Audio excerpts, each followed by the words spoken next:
right, welcome everybody to Standing for Truth. My name is Donnie Badinsky, and I am thrilled to be here with creation speaker Brian Lauer for a program answering the important question, what is the true origin of the Grand Canyon? Now, many of you might be wondering or asking yourselves, wasn't this supposed to be a debate with Jackson Rowe? And yes, it was, but for personal reasons, Jackson was forced to back out of tonight's debate. But that doesn't mean we can't still have some fun here tonight and give you guys an engaging, information-packed, thought-provoking program. And so what we are going to be doing here with Brian, and I'm excited, we are going to be giving the floor to Brian for an in-depth presentation answering this question, what is the true origin of the Grand Canyon? In a debate, you're kind of limited to a shorter opening statement where in many ways you have to condense all this information.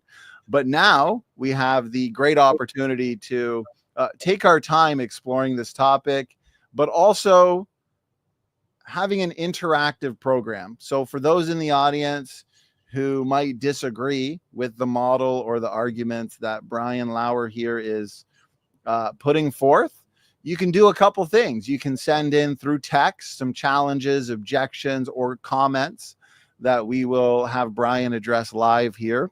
Or if you are an evolutionist who wants to engage in some discussion and debate, impromptu discussion in a cordial, professional manner, then I will put the StreamYard link and take some call-ins after Brian's initial presentation. And so with that, Brian, not your first time here on Standing for Truth. I always look forward to having you on.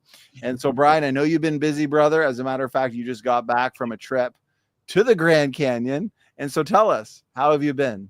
Oh man, it was so much fun. It was through Creation Today. That's Eric Hovins's ministry. And it was just a blast. It was so relaxing. You know, we were on the rim on Friday and we're on the river on Saturday. And we had just great first class hotels and museum or meals and transportation. It was just a blast. It was the easiest, most relaxing, most informative trip that I've been on. And I just encourage anybody, if you can swing it, he does it, I think, once a year. And I think Jay Seegert might do a trip too, but I think that it's a lot of fun. If you can do it, by all means, do it. Yeah, that's definitely on my bucket list. I have to do that one day. I'll make sure I do it at a time when you're going to be there as well, Brian. Therefore, we can fellowship in person. So that's yeah. And then I got to speak at a church in Phoenix too. It was kind of neat how that happened. Great. Threw that all together. So yeah, it was a lot of fun. Well, they would have been blessed then, Brian, to have you, because I really enjoy your presentations. They're engaging. You come with a lot of sources, a lot of visuals. You keep it fun. You have videos and audio. So this is great. You were here for a debate with Planet Peterson, but prior to that, you were here for a presentation, The Emperor Has No Clothes, if I remember correctly. That was an excellent program. We got a lot of feedback, and we've already got you scheduled for a couple more programs. And so for those who want to see Brian in another debate, well, we've got him taking on Mark Reed in an Origins showdown, creation versus evolution. This is sure to be a debate to remember. And we have our seminar event. And so this is coming up next month, which will be here soon. The hydroplate theory, guys, we are going to leave no stone unturned. Overview, predictions, and evidence. Here on Standing for Truth, we like to dig deep. We like to interact with all positions and persuasions in the world of origins. We've had a seminar on CPT, and now we're going to have a seminar on HPT, and this is going to be rigorous. I'm really looking forward to it, Brian. I think that's going to be great. And I'd like to put a challenge out there to anybody in the evolutionary community. If you watch this program and you see Brian's evidence, and it's going to be evidence-packed, put it that way, and you want to schedule a debate on the Grand Canyon, because we do still want to do a debate on the Grand Canyon in the future, perhaps in August, as obviously we're going to be busy here over the next couple months with Brian's seminar and debate with Mark Reed, reach out to me. maybe you're a geologist, maybe you're an expert at the Grand Canyon, and we'll work out the details. So with that, Brian, my brother, I think we're going to get right into it. I'm looking forward to your presentation and what you have here for us. And so whenever you're ready, we can get up your slides or however you want to start the program. Brian, I'm just going to hand it over to you, brother. Yeah, that sounds great. And I do appreciate what you do, Donnie, giving all these different insights a microphone, and so they can be discussed openly. I do appreciate that. I think that's what science should be, have a competing hypotheses. And yeah, so I'm going to start with the clip notes of my talk. I got out there, and the reason I went to the Grand Canyon was to get some footage. So there's a videographer from California. He wants to do a hydroplate documentary. And so we met up at Grand Canyon. We got some footage from the rim at me explaining the Grand Canyon from a hydroplate perspective. And it was a lot of fun because it's just a beautiful place, wonderful, full of awe and wonder, but it's also very mysterious. If that river cut that canyon, what cut the side canyons? Because there's no river there and they're just as deep. And why did that river flow through the Kaibab Plateau instead of around it? And how does a little river 300 feet across, cut a canyon 10 miles wide? And then also, why did it cut down into the hard crystalline rock of the Inner Gorge instead of getting wider into the softer sedimentary rock? So those are three or four questions that are pretty difficult to answer, but we're going to take a stab at it. The key to Grand Canyon is bulging and cracking. And let me see if I can share this all right. Let's see, we're going to share the entire screen. Bear with me real quickly, and we'll get up to this. We're going to jump in, and this is wanted, another debater. So that's what we want. If Jackson doesn't want to do it, we'll see if somebody else does, or maybe he can do it in the future. But I do kind of understand why he didn't want to do that, because there's some tough questions to answer on this topic. And so to set the stage for this, bulging and cracking 3 times, that's the key to Grand Canyon. And to set the stage, you have to realize that there was 2 huge lakes on that Colorado Plateau. And that Colorado Plateau is huge. It'd be if it was a state, it would be the 5th largest state behind Montana. And these lakes, that Grand Lake, that's at 5,700 feet. So it's a mile above sea level. So that's tremendous potential energy. It's twice as big as Lake Michigan in both size and volume. Got 3,100 cubic miles of water. And it's a huge lake. It's deep. If you looked at, if you're in Farmington, New Mexico, you'd be under 350 feet of water. That's a deep lake. But if you're in Grand Junction, you'd be under 1,100 feet of water. And if you're at Page, Arizona, that's 1,400 feet. And so once that starts going over, there's no stopping it. And I love this website. This is topographic-map.com. You can zoom in, you can tap, and whatever you tap, it shows you the elevation. Okay, and so there's the Grand Canyon in the circle there. Those are the cities that I mentioned, and that's not the elevation. That's how deep they'd be underwater. But let's just zoom in on Grand Canyon and look at that funnel. That's Vermilion Cliffs on the left and Echo Cliffs on the right. And at one time, they were connected. Those are 2,000-foot cliffs, and that's what's holding back Grand Lake. And eventually, it goes over the top, and so it cuts a slit down, and it erodes everything. It goes down to the Kaibab limestone, and then it hits the hard Kaibab limestone rock. That's 350 feet thick. And so that's why we think this happened a time after the flood, not right after the flood, because we need things to solidify. And so it's going to be, I don't know, maybe 100 years after the flood. I'm not sure, but it needed time for the hard Kaibab limestone to get solid, and also for those cliffs to get solid. Otherwise, if it was all mud, they would just sloop in. Okay, so it cuts down to the Kaibab limestone, and then it spreads out and makes that funnel that you see right there. And then it erodes the stuff off the funnel, and now there's nothing pushing down on that hard Kaibab limestone, so it bulges and cracks. And that crack, then it flows through the crack, and it cuts that Marble Canyon 61 miles down to where the Little Colorado River meets, and then it undercuts Hopi Lake. Now, Hopi Lake's about the size of Lake Huron, and it's 250 feet higher than Grand Lake, and it's coming down with tremendous force. And now you got 2 lakes that are just catastrophically draining, and it's sheet eroding everything on top of the Kaibab limestone. And now there's nothing pushing down on it. Oh, and you see those little arrows there? The horizontal one is point at Red Butte. You'll see that in when you drive up from Phoenix. And then the other one is by the tower on Desert View. And that's, they call it Cedar Mountain, but it looks just like Red Butte. So I call it Cedar Butte. Okay, that's what was left. I mean, that used to cover the whole thing, 1,000 feet of sediment there. It all got sheet eroded. And now instead of just the Kaibab limestone bulging, that whole plateau bulges up, that rises up, bulges, and cracks. So now that water that was sheet eroding everything, it goes through the crack, cutting out Grand Canyon. The sheet eroding on top, that's the Great Denudation. That's 2,000 cubic miles of sediment that had to be removed before you could cut the Grand Canyon. And then once it cracked, then it cuts out the Grand Canyon and removes 800 cubic miles. Now on the trip, they were saying 900 cubic miles. And in Walt Brown's book, it says 800. So between 800 and 900 cubic miles of sediment are removed from Grand Canyon. And now there's nothing pushing down on the basement rock. So that bulges and cracks. And when it was cutting through the Grand Canyon, it was cutting through below the water table. And so now the water from the sides were gushing in, and that formed the side canyons. And so the canyon forms the river. The river didn't form the canyon. Okay, that's the Grand Canyon in a nutshell. We're going to dive in a little bit deeper. And again, that is deep and wide, isn't it? And we're going to take a look at Grand Canyon facts tonight and some questions that I don't think Jackson wanted to ask here, and also some how the government explains the Grand Canyon.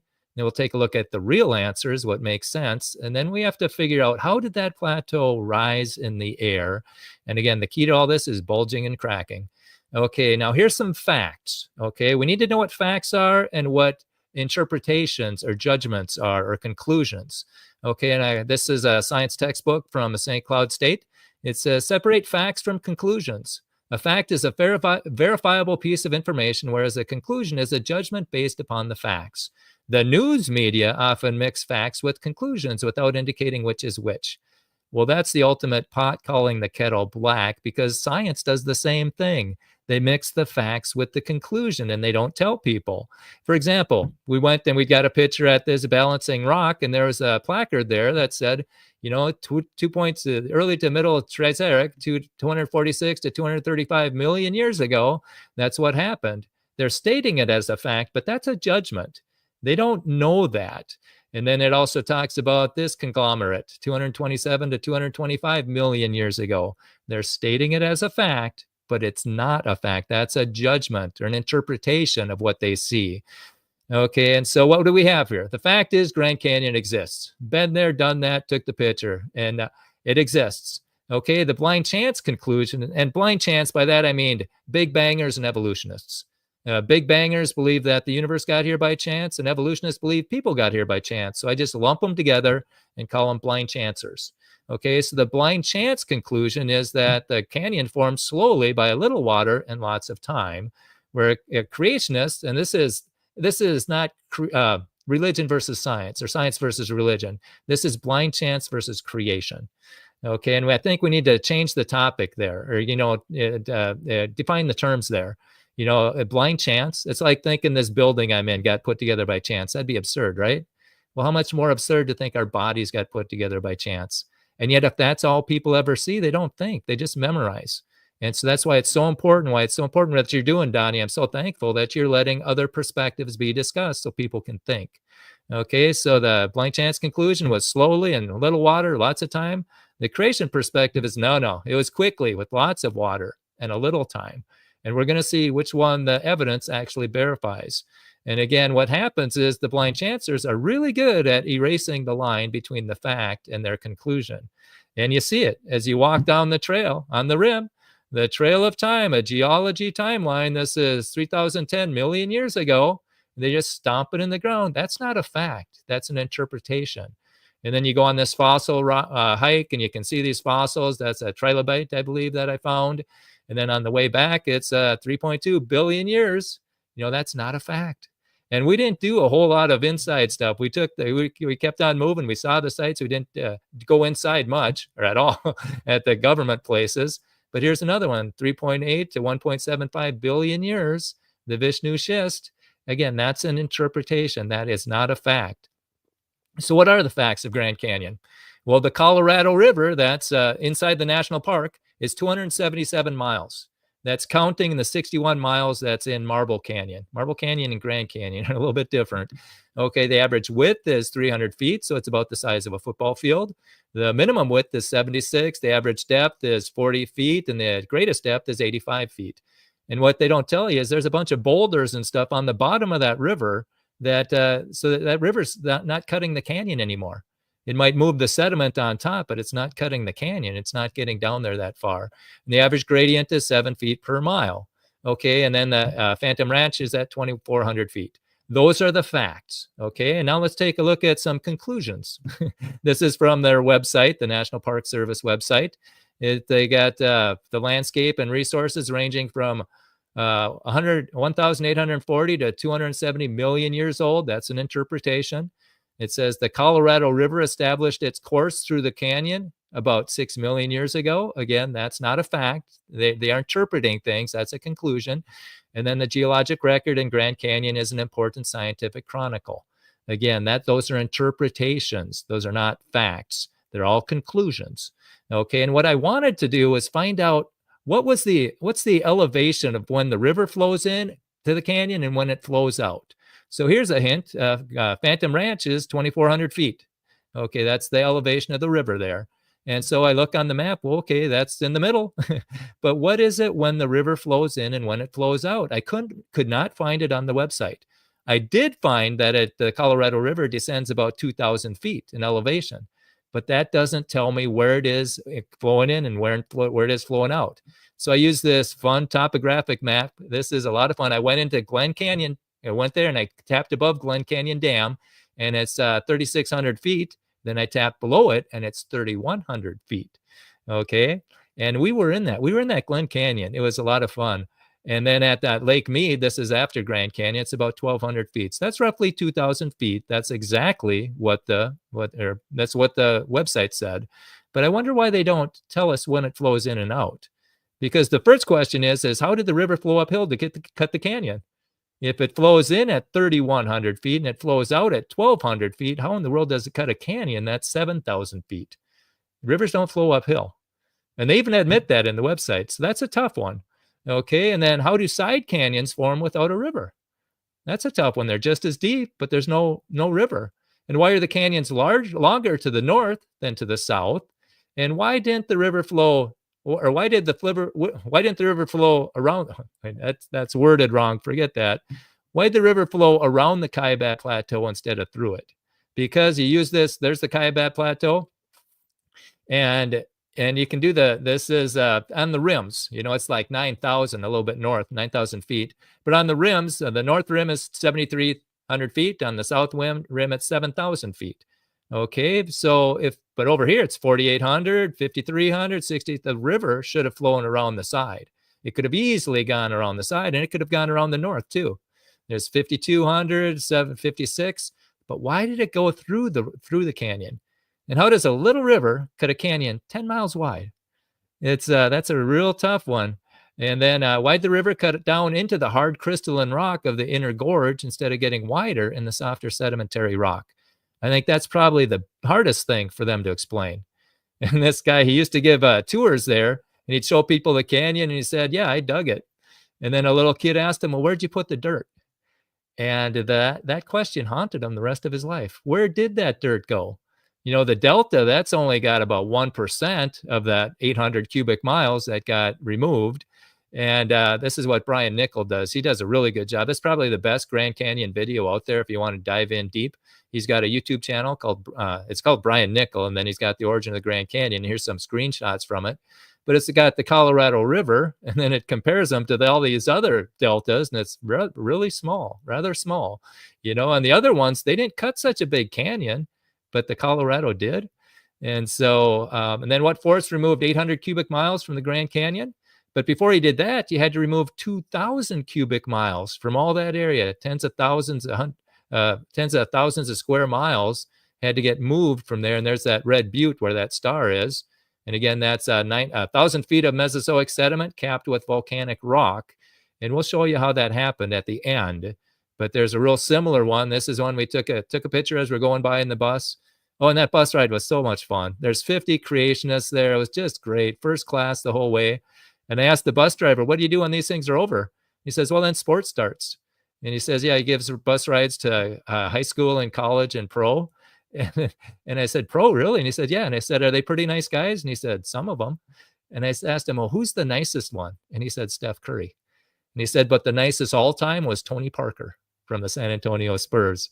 So anyhow, but it's a lot of fun. And this is Cedar Mountain. You see this up at Desert View where that tower is. Looks just like Red Butte, except I don't think it has lava on top. Okay, and then how does a 5 to 10 ton rock get raised into a sedimentary layer of rock? You notice there's that rock. You know, it's about a man could lay on it, and it came from the bottom right, and yet it got lifted into the top center there. And it's at Isis Temple. It's a 2 days hike, so you need to know what you're doing if you're going to go there. And that's what Walt Brown did with his grandsons. They took that hike, and you can notice how the sediment just kind of curves around the top part of it. This was not laid down millions of years. And this is a really tough question for a blind chancer. You know, how does that 10-ton rock get lifted from the stuff down there up there? I'm thinking that it's the wrong perspective of the past. Okay, how did this funnel form? That's just south of Page, Arizona. And that's the Echo Cliffs and the Vermilion Cliffs on the left and the Echo Cliffs on the right. And they're at 7,200 feet, 6,700 feet. And then that floor in between them is at about 4,800. And on this cliff, on Echo Cliffs, there's a pothole that's formed in fast flowing water. There's a rocket that gets caught in a vortex and it digs that hole out. It's about the size of, I don't know, it looks like it could be a hot tub. And so the question is, how do potholes form 3,300 feet above the river on a 2,000-foot cliff that's over 4 miles away from the river? That's a tough one. And you can see this on page 233 there's a flip book. You go into hpt.rsr.org and you can see a flip book. And I think that's the 2008 edition. I'm not sure, but that's on page 2003. And there it is again. And then it goes and it says, why was water flowing so rapidly this high, 6,600 feet above sea level and at an upper edge of a 2,000-foot cliff? Yeah, they don't mention that at Grand Canyon in the brochures. Then how do barbed canyons form? My brother-in-law was taking a geology class at St. Cloud State, and they spent a week trying to figure out how Grand Canyon got there. And they looked at all these theories, none of them worked. And the professor said, there's one theory we haven't talked about. Anybody know what it is? Kid raised his hand and said, Noah's flood. And it got real quiet. And the professor said, you're right, but we can't talk about it. It's like they didn't have an answer, but they wouldn't look at one that came from the Bible. Now, personally, I do not think this happened right after the flood, because those spires, if that was mud, when all that water went through, it'd wipe it all out. They would all slump. So again, I think it took 100 or 200 years for things to solidify, get more stable before the flood came through. But my brother-in-law said the thing they could never explain was these barbed canyons. Okay, and what are we talking about here? The blue line, that's the Colorado River. It's flowing to the southwest. But those canyons, those tributaries, are flowing to the northeast. And if you don't believe me, you can play with that type of topographical map website, because this canyon starts at 5,500 and it goes down to 5,300. So it drops 200 feet. This one drops 200 feet. This one drops about 100 feet. This one drops about 300 feet. This one drops about 200 feet, 150 feet. So they're all dropping, going to the northeast, and yet the river's flowing to the southwest. That's a tough one. That's a real tough one. Then why are the layers so flat? I mean, you look at the Kaibab limestone on top, it's got a bunch of erosion marks in it. Why aren't there erosion marks in all of them? And why are they so sorted so well? And that, look at this, like pancakes laying on top of each other, one laid down right on top of the other. There's no erosion marks. And then also, how do you get these slanted layers underneath flat layers? That's a real tough one too. What's the mechanism? What's the force? What's the energy that would do that? Well, by the end of the evening, you're going to know how that happened.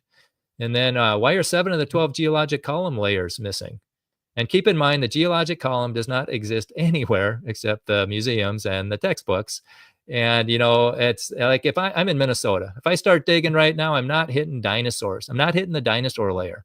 I'm going to hit granite. Okay. And then what they aren't telling, how do you miss? Okay, maybe just to humor you, it exists, but let's say the top ones got eroded off. How about the second and third from the bottom? The Ordovician and the Silurian, they're missing. That's 72 million years that are missing. They're just not there. And the website, it doesn't mention them. It mentions the other ones, but not those two. Very deceptive. Okay, and what force crushes basement rock? And that's the Vishnu schist. That's the bottom. That's the basement rock. And that's what the inner gorge goes through. You know, how does that happen? Those are all compression cracks. And then why is the Schnebly Hill formation missing in the Grand Canyon? Because in the Grand Canyon, you got the Coconino Sandstone right on the Hermit Formation, but you go 70 miles away, and now it's separated by 800 to 1,000 feet of the Schnebly Hill Formation. And if you want to see more of that, Dr. Andrew Snelling talks about that. I think he talked about it on his Genesis history, but also how do rock layers show a young Earth? That's on YouTube, so you can check that out. And again, I'm not a scientist. I'm a megaphone. I tell people what the scientists are saying, you know, because if nobody knows what they're saying, who cares what they say? So I'm trying to magnify their voice. And again, okay, what force raises a plateau a mile high? Because that's a double, you know, this is a plateau mystery. This is, let's see, where's this from?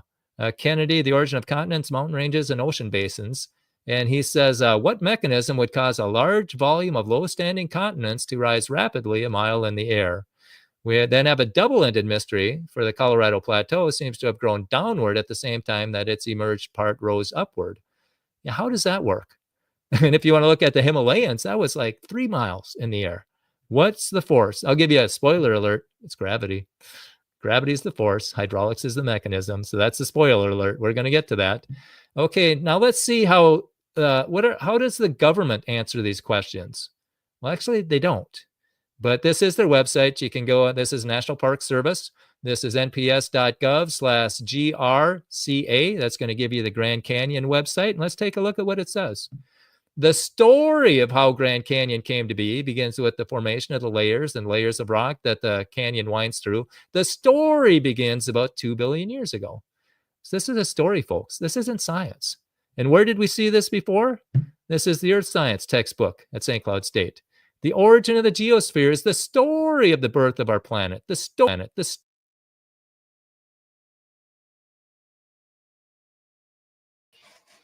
Brian, I think your mic just went on mute.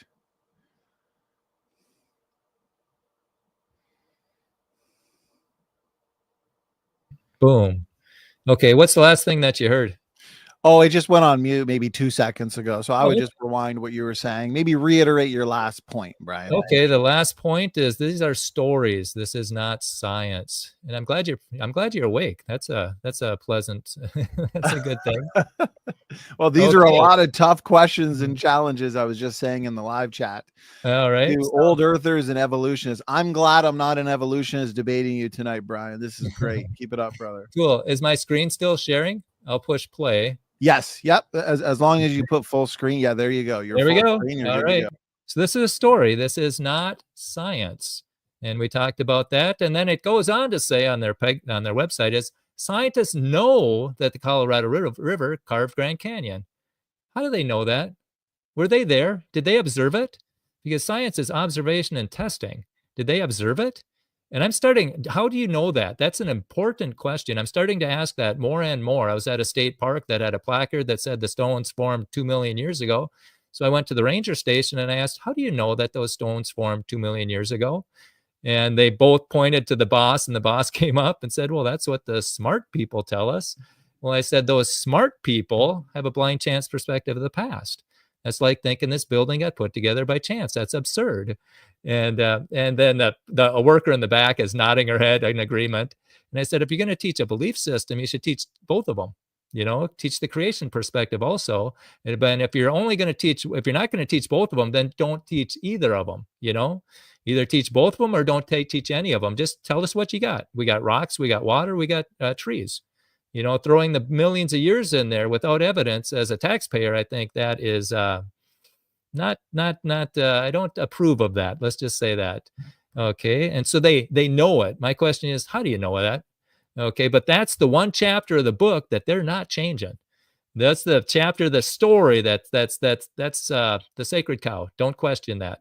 Okay, and then it goes on to say the Kaibab Plateau, a high point through which the river gingerly slices, poses a problem for geologists. Oh, really? Well, I didn't see that in our textbooks.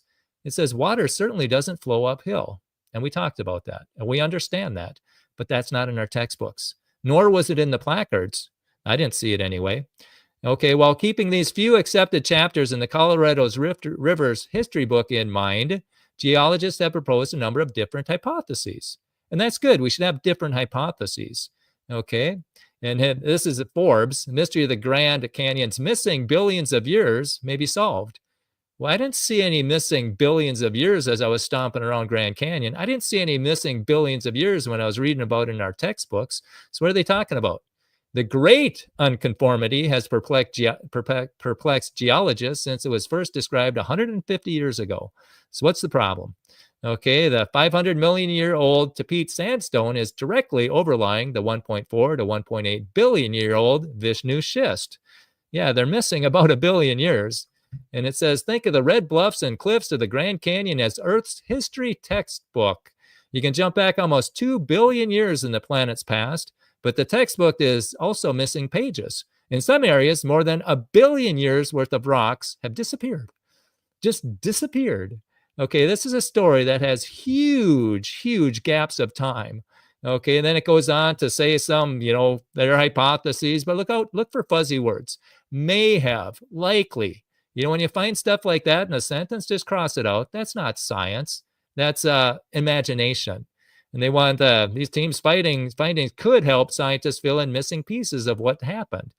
Yeah, we have the missing pieces. We can tell you what happened. I submitted it to the Park Service. They haven't put it up there yet. We just need some more people to submit this hydroplate theory. And then it'll make sense. Okay, let's take a look at these. They got 4 hypotheses on the National Parks website. Okay, the first one's the Little Colorado River hypothesis. And in order for this theory to work, the ancestral Colorado River would have needed to flow eastward over the Continental Divide. There is, however, no evidence in the Colorado River drainage system to support the idea of an eastward flowing river. So I'll throw that one out. The northwest flowing river hypothesis, in order for this to work, the Kaibab Plateau couldn't look like it does today. And unfortunately, no sedimentary deposits have been found to support this theory. So throw that one out. And then the spillover theory. They're getting close. They're getting close. It says the ancestral Colorado River was temporarily dammed behind the Kaibab Plateau and other high points. Wait a minute. If that's the case, it would have flowed around the bottom of it or around the top of it. It would not have flown through the higher middle part of it. So throw this one out. And then it's got the collapse of a groundwater karst system. It's the collapse of the groundwater. And that's a very new idea. They don't have evidence for it, but they're developing it. And I'm saying, put the hydroplate theory up here. This is catastrophic, not millions of years. And that's, I think, the big problem is they need millions of years to prop up their blind chance perspective of the past. And they've only got so many icons they can use, and they don't want to lose one. But if you want to learn more about this, go into RSR, that stands for Real Science Radio, rsr.org, and search Grand Canyon Month. And you're going to hear stories that Brian Nickel and Bob Enyart did on a list of problems with the river carve the canyon. It's just too small of a river. There's no way. And we talked about those problems. And a list of problems with the canyon's millions of years. That's a fun one. Those layers were not laid down over millions of years. And then a list of problems with the flood carved the canyon. And again, I don't think this formed after Noah's flood, because if that's the case, there should have been everywhere. Everything should have a Grand Canyon. Okay, and what I really like, and this is Dr. Walt Brown's hydroplate theory in the beginning. This is the 9th edition. You can download this online at rsr.org/HPT. And there's underneath the cover, it says 9th edition. And then you just click that. You can download it. You go to page 237, and you've got all the theories on the top, and you've got all the features on the side, and then red, yellow, and green. Red says it explains it. Green says it explains it. Red says no, and then yellow's kind of. But let's take a look at that. There's 9 theories on the top, and a lot of red and yellow under them. But if you look at the Brown's hydroplate theory, that's all green all the way down. And that's, why is it here? Why is it here? If millions of years that's all you need to cut a canyon? Well, the rivers have been flowing millions of years everywhere, elsewhere on Earth, wouldn't they be? There should be Grand Canyons everywhere. Okay, and what's the force and energy and mechanism that's going to cause this? And again, those lakes a mile in the air, that's the key. And how do you get them up there? Okay, and the side canyons, again, the side canyons, they don't have a river, but if the canyon was cutting it through below the water table and the water table came in on the sides, okay, and then the barb canyons, we took a look at them, and there's missing Mesozoic rock over tens of thousands of square miles. And the inner gorge, it shouldn't have cut into the inner gorge. It should have got wider. And then there's missing talus. I don't know if you know what talus is, but that's the debris as a cliff crumbles. It's going to freeze and melt and freeze and melt, and it's going to crumble. And when on Saturday, a week ago, I was on the river in the Grand Canyon. And I tell you what, man, if you can get that that trip, it's going to be so much fun. And these are $100 raft trips if you were to go by yourself, over $100, and it's just so well organized. And our river guide, her name was Mo. She just did a great job. Oh, and the water's cold. It's really cold because it's coming from the bottom of the reservoir. So it's cold. It's not Lake Superior cold where it makes your toes numb, but it's cold. And you could get in it too, and I did, but it was a lot of fun. But going back to the talus here, you see how it's that gravel pit kind of there leaning up there. She says that's new because there's no grass growing on it. And you can also tell from the cliff because there's no varnish on that cliff. So that's new. And she says she's seen them happen in the lake before. She said it sounds like dynamite, just kaboom, and then it crumbles in. And I was listening to Eric Hovind and Russ Miller talk after the talk when we were there. It's like, if this was millions of years old, this should be a big V. It shouldn't be so straight up and down with millions of years of talus. We don't have millions of years of talus in the Grand Canyon. So what formed the Kaibab Plateau? Where'd the missing dirt go? And then the tipped layers below the unconformity. And again, the hydroplate theory, it knocks it out of the park. It's green all the way down. Everything else is red and yellow with a couple of greens. And this is a theory that should be discussed. And it's a shame that they're not discussing it at creation conferences. We submit papers and they get rejected. I mean, there should be always have competing hypotheses. That's what Dr. Thomas Chamberlain said over 100 years ago. We should always have competing hypotheses so people can think critically. They can analyze and compare. They can sharpen their analytical skills. Otherwise, they just memorize and conform. And if we want blind chancers to have a diversity of thought, allow for a creation perspective, creation organizations should allow a diversity of thought and allow for the hydroplate theory, because this theory will destroy the Big Bang when it gets into the mainstream. The NASA discoveries and its accurate predictions are accurate, and Big Bang is wrong. And so that's a little rabbit trail. Okay, let's take a look at what these conclusions are based upon. It's this geologic column. And they had them all named and layered back in the 1879. This was not put together with radiometric dating. This was put together with horse and buggy technology. 1879, that's when we got the light bulb. But this is the New Testament for a blind chancer. And they will not change the dates, even if they find soft tissue in dinosaur bones, even if they find nerves and bone cells and collagen, which can't last millions of years. They need a rescuing device, but they haven't imagined one yet. So they have to imagine that they're going to imagine one. But this is the New Testament for the atheist, and they can't change it. And the Old Testament is the Big Bang, and they'll slap that together with anything: dark matter, dark energy, inflation, string theory. It doesn't matter, as long as they don't throw it away. Okay, so that's built on that, and that's a bad foundation.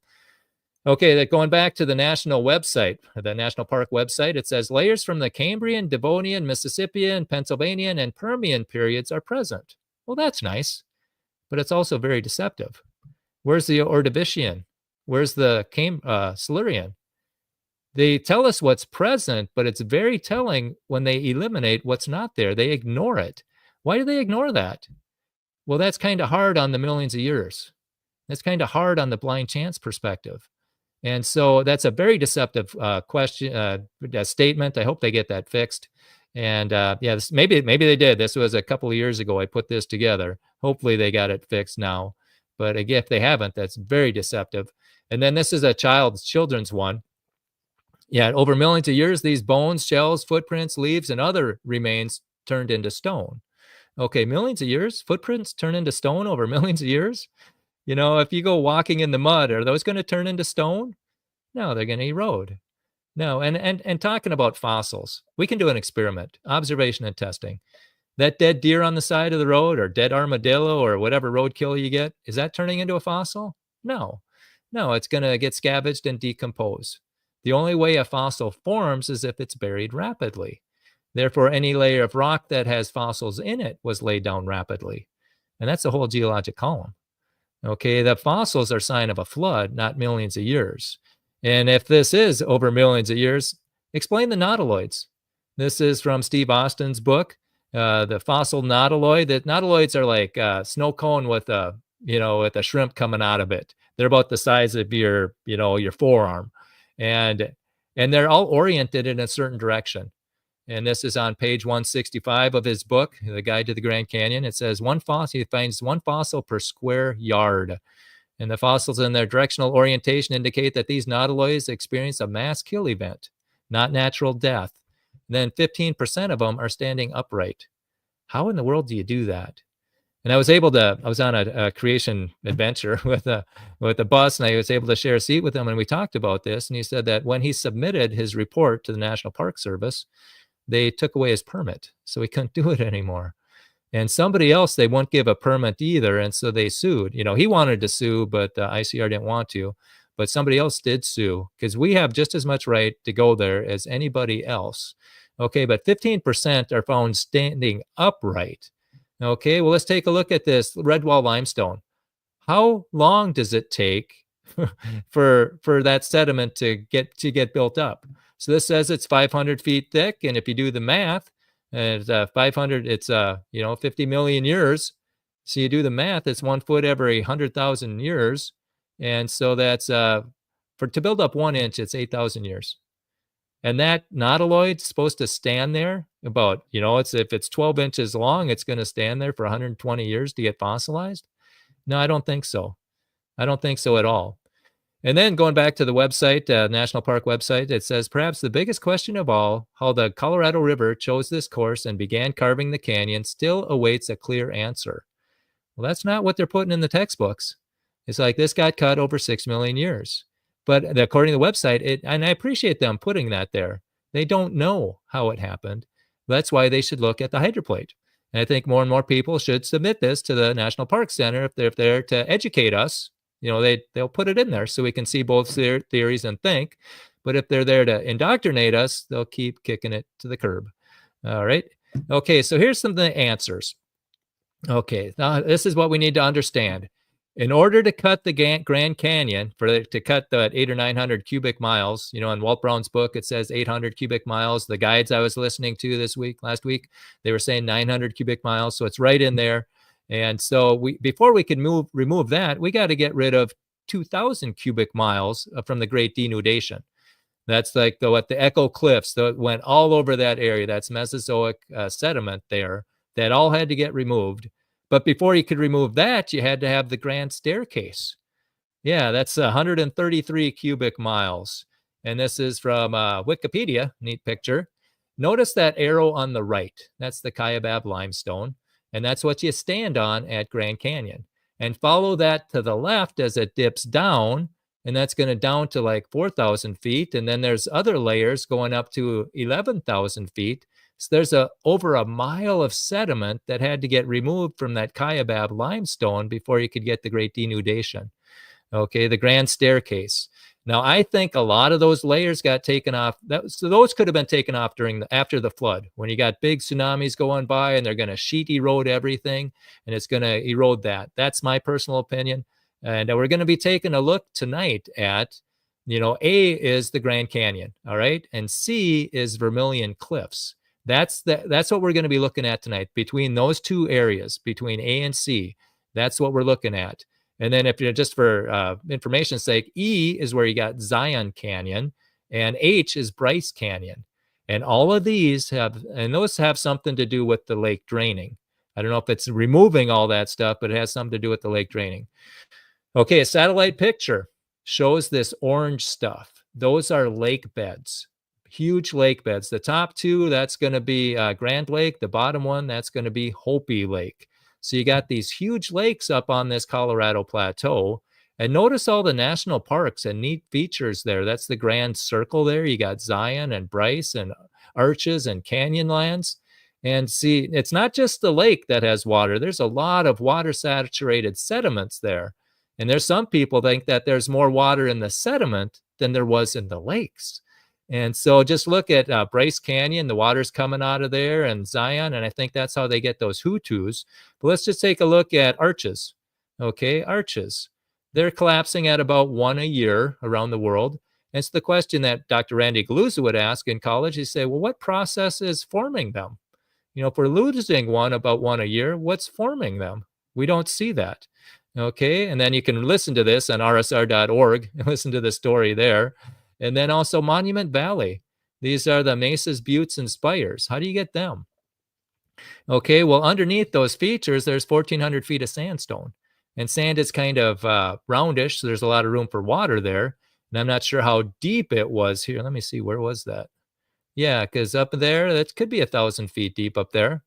Okay, because up where the bow is, that's Grand Junction, that's 1,100 feet. So if there's 500 or 1,000 feet of water there and it gets drained, all that water is going to come to the surface and then it's going to erode it away. But if there's something blocking it on top, it's going to erode out the side. That's how you get the mesas, buttes, and spires.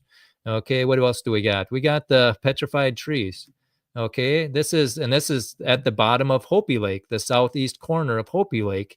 You've got this petrified wood that's really different from other petrified wood. I don't know if you can see me here. Okay, because I've got petrified wood in the past, and it's tan and it's brown. This is from the petrified forest of Mississippi, and it's kind of neat. You can see the grain in it and stuff. And then I got this.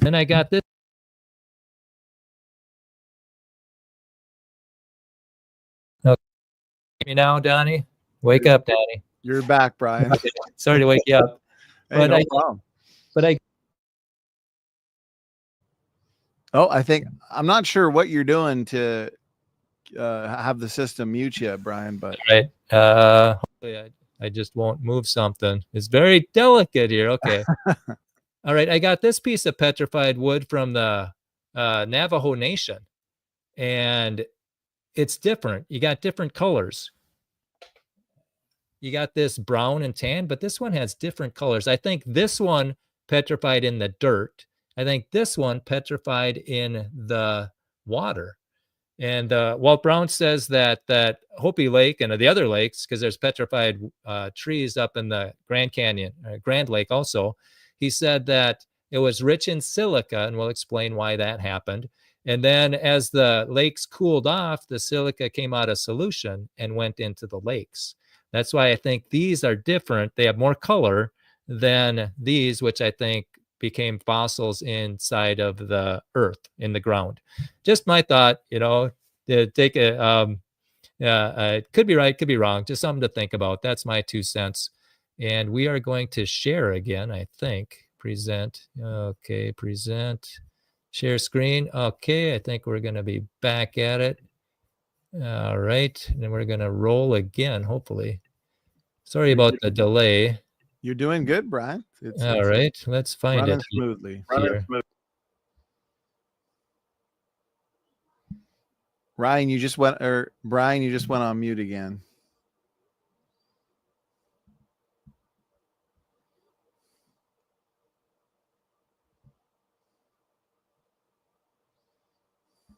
I think you're still on mute. I can see your mouth moving, but nothing's cut. There we go. You're good, Brian. Okay, I'm going to keep that pushed in then, hopefully. Yeah, this is very, very sensitive. Okay, we're going to try it again. Can you see that? No, I think you have to share screen again.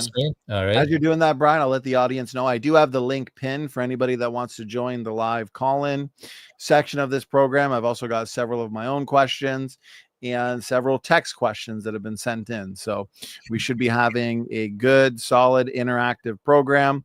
I will give evolutionists and critics precedence, as in I'll allow them to ask questions and discuss the topic first, because I know some people want to see a bit of a debate tonight. And then for creationists, we'll still give you the opportunity, of course, to ask your questions live. Brian, I do see your slides are good to go. Good deal. And okay, floor is yours again. Good deal. Yeah, and these are a whole lot different. I've seen a petrified forest in North Dakota, the Teddy Roosevelt National Park, and they're just brown stumps. They had no color. This is something different happened here, and a really good. If you want to see the how the lakes made all those different features, Mike Snavely's got a really good video called Grand Canyon: The Puzzle on the Plateau. And he also has footage from Zion and Bryce and Canyonlands and Prairie du Chien and maybe even the Petrified Forest. He does Grand Canyon expeditions too, or he does the Grand Circle. The Creation Today trip that I was on, it was fly in Thursday, fly out Sunday, and it was a lot of fun.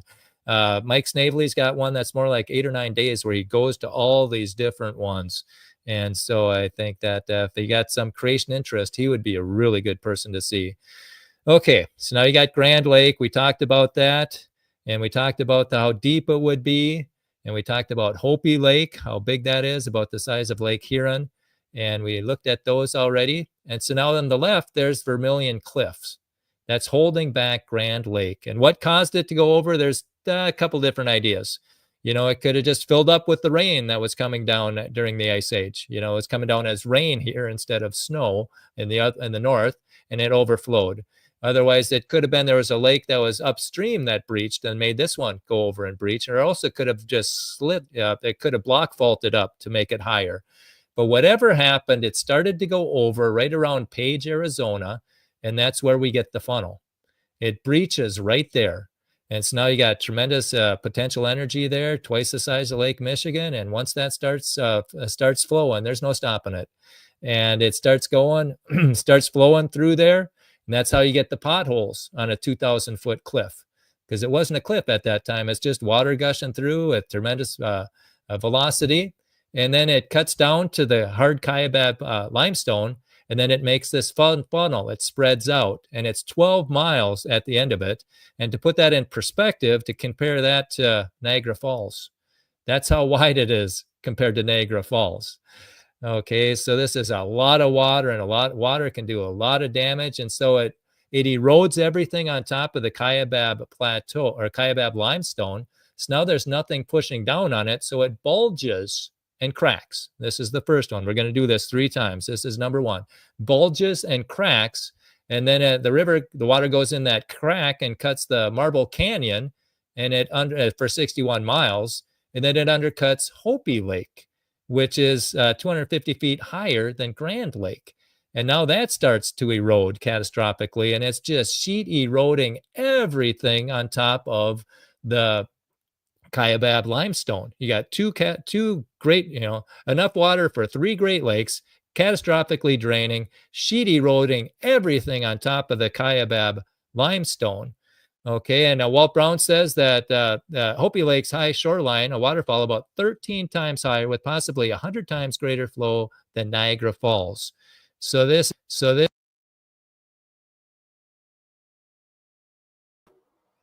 Brian, you went on mute again. Is it your cord for your external mic? It must be really sensitive if it is it a plug? Is it a plug and play where you just plug in the external mic and it? It's the gadget. I have a MacBook Pro, and I have to plug it into an adapter. It's not going directly into my computer. So it's very sensitive, and I was holding it the whole time. But yeah, thank you.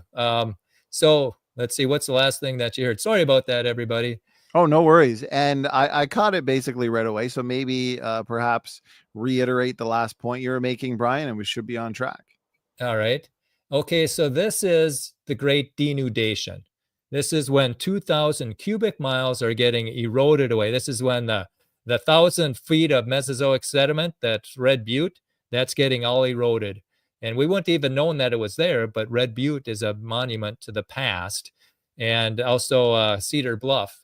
And so this just sheet erodes everything. The 2,000 cubic miles of sediment are getting pushed down, pushed away. And now there's nothing pushing down on that whole area. So instead of just the Kaibab limestone bulging, now that plateau rises up. So the Kaibab plateau, I like to think of it as an upwarp. The Colorado plateau, that's the plateau. This is a bump on the plateau. So this, they call it the plateau. I think it's an upwarp, but whatever it is, it bulges up and then it cracks. So those two lakes that were flowing through, flowing through the top, now they flow through the crack. And that's what eats up the that's what forms the Grand Canyon. But before we get to that, let's take a look at what causes the barbed canyons. Why are they flowing to the northeast? Because this land rose up. And so now the groundwater is flowing that way, flowing to the northeast. And then it's going to hit the high-speed water going to the southwest, and it's going to zip around, and it's going to make the barbed canyons. And then how do you get the side canyons? Well, that river the crack was so deep that the water's cutting through so deep, it's above the water table. So now you got water gushing in from the sides, and that's going to cause the side canyons. And the north rim is 1,000 feet higher than the south rim, so that's got a lot more erosion that it can do. That's why the canyons are longer to the north than to the south. It's because it's higher. It had more groundwater. It drained farther. And some of these canyons are 11 miles long. If that river cut the Grand Canyon, what cut that 11-mile canyon? It doesn't have a river. It's the groundwater that's draining at that time, because after the flood, there's a lot of groundwater in the earth at that time. Okay, so how do we get the Inner Gorge? Okay, the Inner Gorge, 46 miles long, 1,200 feet deep at places. Okay, so, and that's right in the middle of the Kaibab Plateau, hint, hint. And it said the river cuts down over millions of years and it's going to hit the hard granite. It should get wider, but it doesn't. It doesn't. It goes into the hard crystalline rock. And why is that? Because when that 800 cubic miles was, or 800 or 900 cubic miles was removed from Grand Canyon, now there's nothing pushing down on the basement rock. So the basement rock bulges and cracks. And then the river flows through the crack. The river didn't make the canyon. The canyon made the river. Okay, and so where'd all the dirt go? All that 2,000 cubic miles and 800 cubic miles go? Well, it's a big surge deposit. There's a big floodplain on either side of the Colorado for 100 or 200 miles all the way down.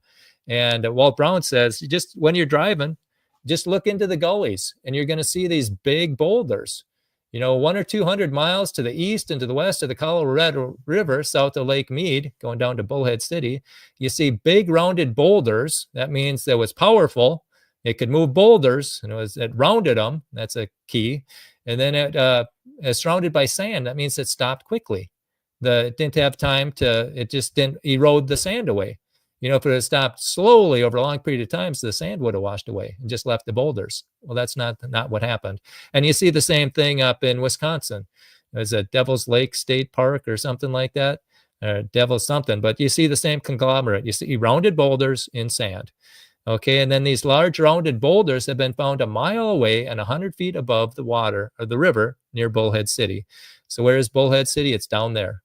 So when you're driving in that area, just look down the bridges, the gullies as you drive by. Okay, now we said all that. That's how it formed. Okay, but now the key to Grand Canyon and why you don't see these anywhere else is what force raises a plateau a mile high. And also, how does a 5 to 10 ton rock get raised into sedimentary rock? And we can answer that with the hydroplate theory. And real quickly, for those who don't know, it was developed by Dr. Walt Brown, who was an Army Ranger, paratrooper. He West Point grad, got his PhD from MIT in mechanical engineering. He ran the Benet Military Lab. He taught at the U.S. Air Force Academy. So he's a sharp guy. The Benet Military Lab, there was dozens of PhDs working for him. And he was the top dog. And again, I'm not a scientist, but I'm telling you what he says. He did this book in the beginning, very well sourced, and I encourage you to check it out. And what he says, back in the 70s, he's driving through South Dakota, and he hears on the radio that somebody claimed to have found Noah's Ark on a mountain. And he thought he was a crackpot. And he thought, man, doesn't he know that That can't happen. But in South Dakota, there's not much to do. So I think that to keep his mind active, he just thought, okay, let's just humor him. If there was, if that's the case, they found an ark on a mountain. That means the whole world was underwater. That means that a bunch of plants and animals got buried in mud and turned into fossils. And he thought, wait a minute, if fossils are a sign of a flood, where's the evidence for evolution? And he began to ask his PhD friends and colleagues, and he didn't find, after 2 years, he didn't have any evidence for evolution. And then he noticed in the Bible how it said that there were springs in the sea, and how the fountains of the great deep broke up, and how the earth was laid upon the waters. And he thought, if there was water in the earth, what would happen? And he came up with the hydroplate theory.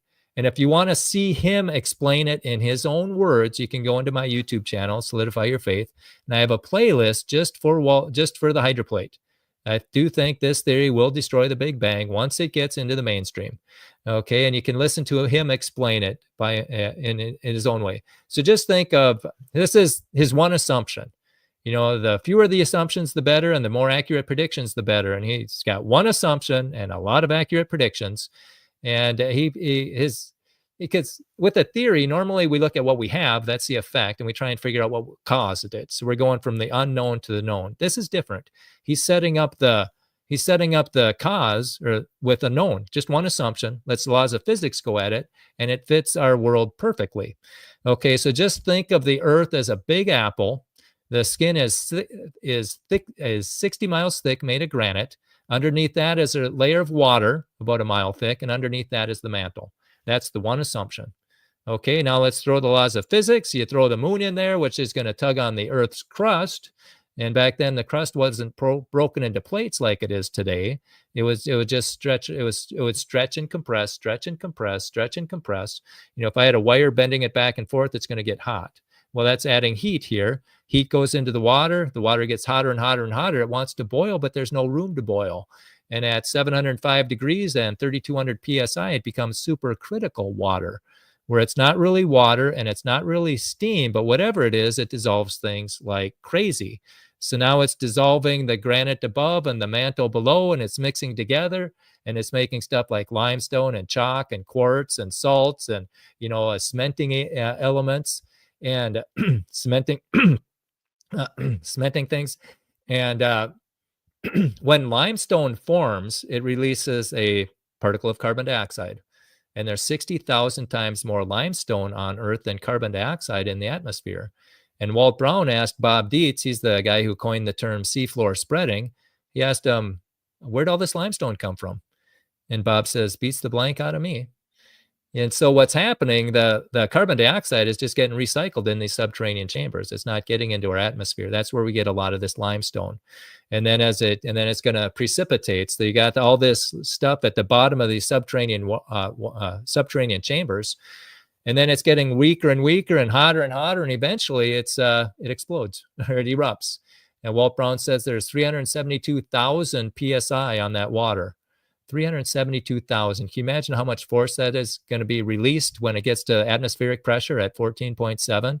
It's just going to erupt with tremendous force. And I believe that's what happened in the 600th year of Noah's life, the second month, the 17th day of the month, the same day where all the fountains of the great deep broken up. And the crust of the earth cracked. And that crack went in two directions all the way around the earth and came together again like the seam on the baseball. Okay. And that's how it could rain for 40 days and 40 nights. And people say, well, if that happened, wouldn't it leave a mark? And it's like, yeah, it did. It's the mid-oceanic ridge. That's the mountain range that goes through the bottom of every ocean, and it's made by stretching it in two directions. See, compression cracks are like marble cake. They get pushed together. Tension cracks are straight lines. See, rock is really strong compression-wise, but tension-wise, it's just going to break. It's going to, the weakest point is just going to be a straight line break. And if you zoom in on the mid-oceanic ridge, it's got horizontal and vertical cracks. So it's being stretched in two directions. Okay. And then now you got two 60-mile cliffs that are eroding, and they're getting wider and wider and wider. And pretty soon there's nothing pushing down on the Atlantic Ocean. And so now that mid-Atlantic ridge bulges. Okay. That's how the ridge formed. It bulges. And so now it's higher there, and the continents, which are on supercritical water, which is 38 to 50 times more slipperier than water, ice. It's just think of it as a big air hockey table. They start sliding. North America and South America sliding to the east, and Africa and Europe sliding to the west, and they keep going until they meet resistance, and then they buckle up to form the mountains. Okay, and this is what it's going to come. So you got that compression mark. That's compression, and this is the Gunnison Canyon. Black Canyon of the Gunnison River, something like that. You look at that, and for scale, those are 15-foot trees on the other side. What force is going to crush that granite to make those compression things? Okay, and I'm suggesting to you that it's the hydroplate, and when it stopped, made resistance, it just kept on going, and it crushed it. And that's exactly what's at the bottom of Grand Canyon, the Inner Gorge. The Vishnu schist has the same type of pattern there. Okay, so now it's shifting, it's buckling, it's coming. This is the compression phase of the hydroplate theory. Okay, and the mountains are rising up. The basement rock is getting crushed. It's bending up, but that stuff on top is still sliding. And so that's how you get slanted layers underneath flat layers. The flat layers just kept on going and beveled them off. And then this quartzite got formed out of sandstone, I believe, under pressure. And that big mud went by and it lifted it up into that softer sedimentary rock. And that's how you explain that rock going from down there to 5 to 10 tons to up there into sedimentary rock. Okay, and then how did the lakes get a mile above the sea level? Well, the Colorado Plateau had to rise up. Okay, so now mountains are a big mass on a small base. Big mass, they're sinking in. And so the magma, which got formed during that compression event, is squirting out to the side. It can't go down, it squirts out to the side. And then and when there's too much pressure, it block faults it up. So the plateaus were block faulted up. So the mechanism for the plateau rising, it's not a mystery anymore. The mechanism is hydraulics, and the force is gravity. Those mountains sunk down and forced the plateaus up. And then some of the lava gets squirted to the top. And then when Grand Lake breaches and the great denudation is coming by, it doesn't wash away the lava, it washes around it. That's how we got Red Butte.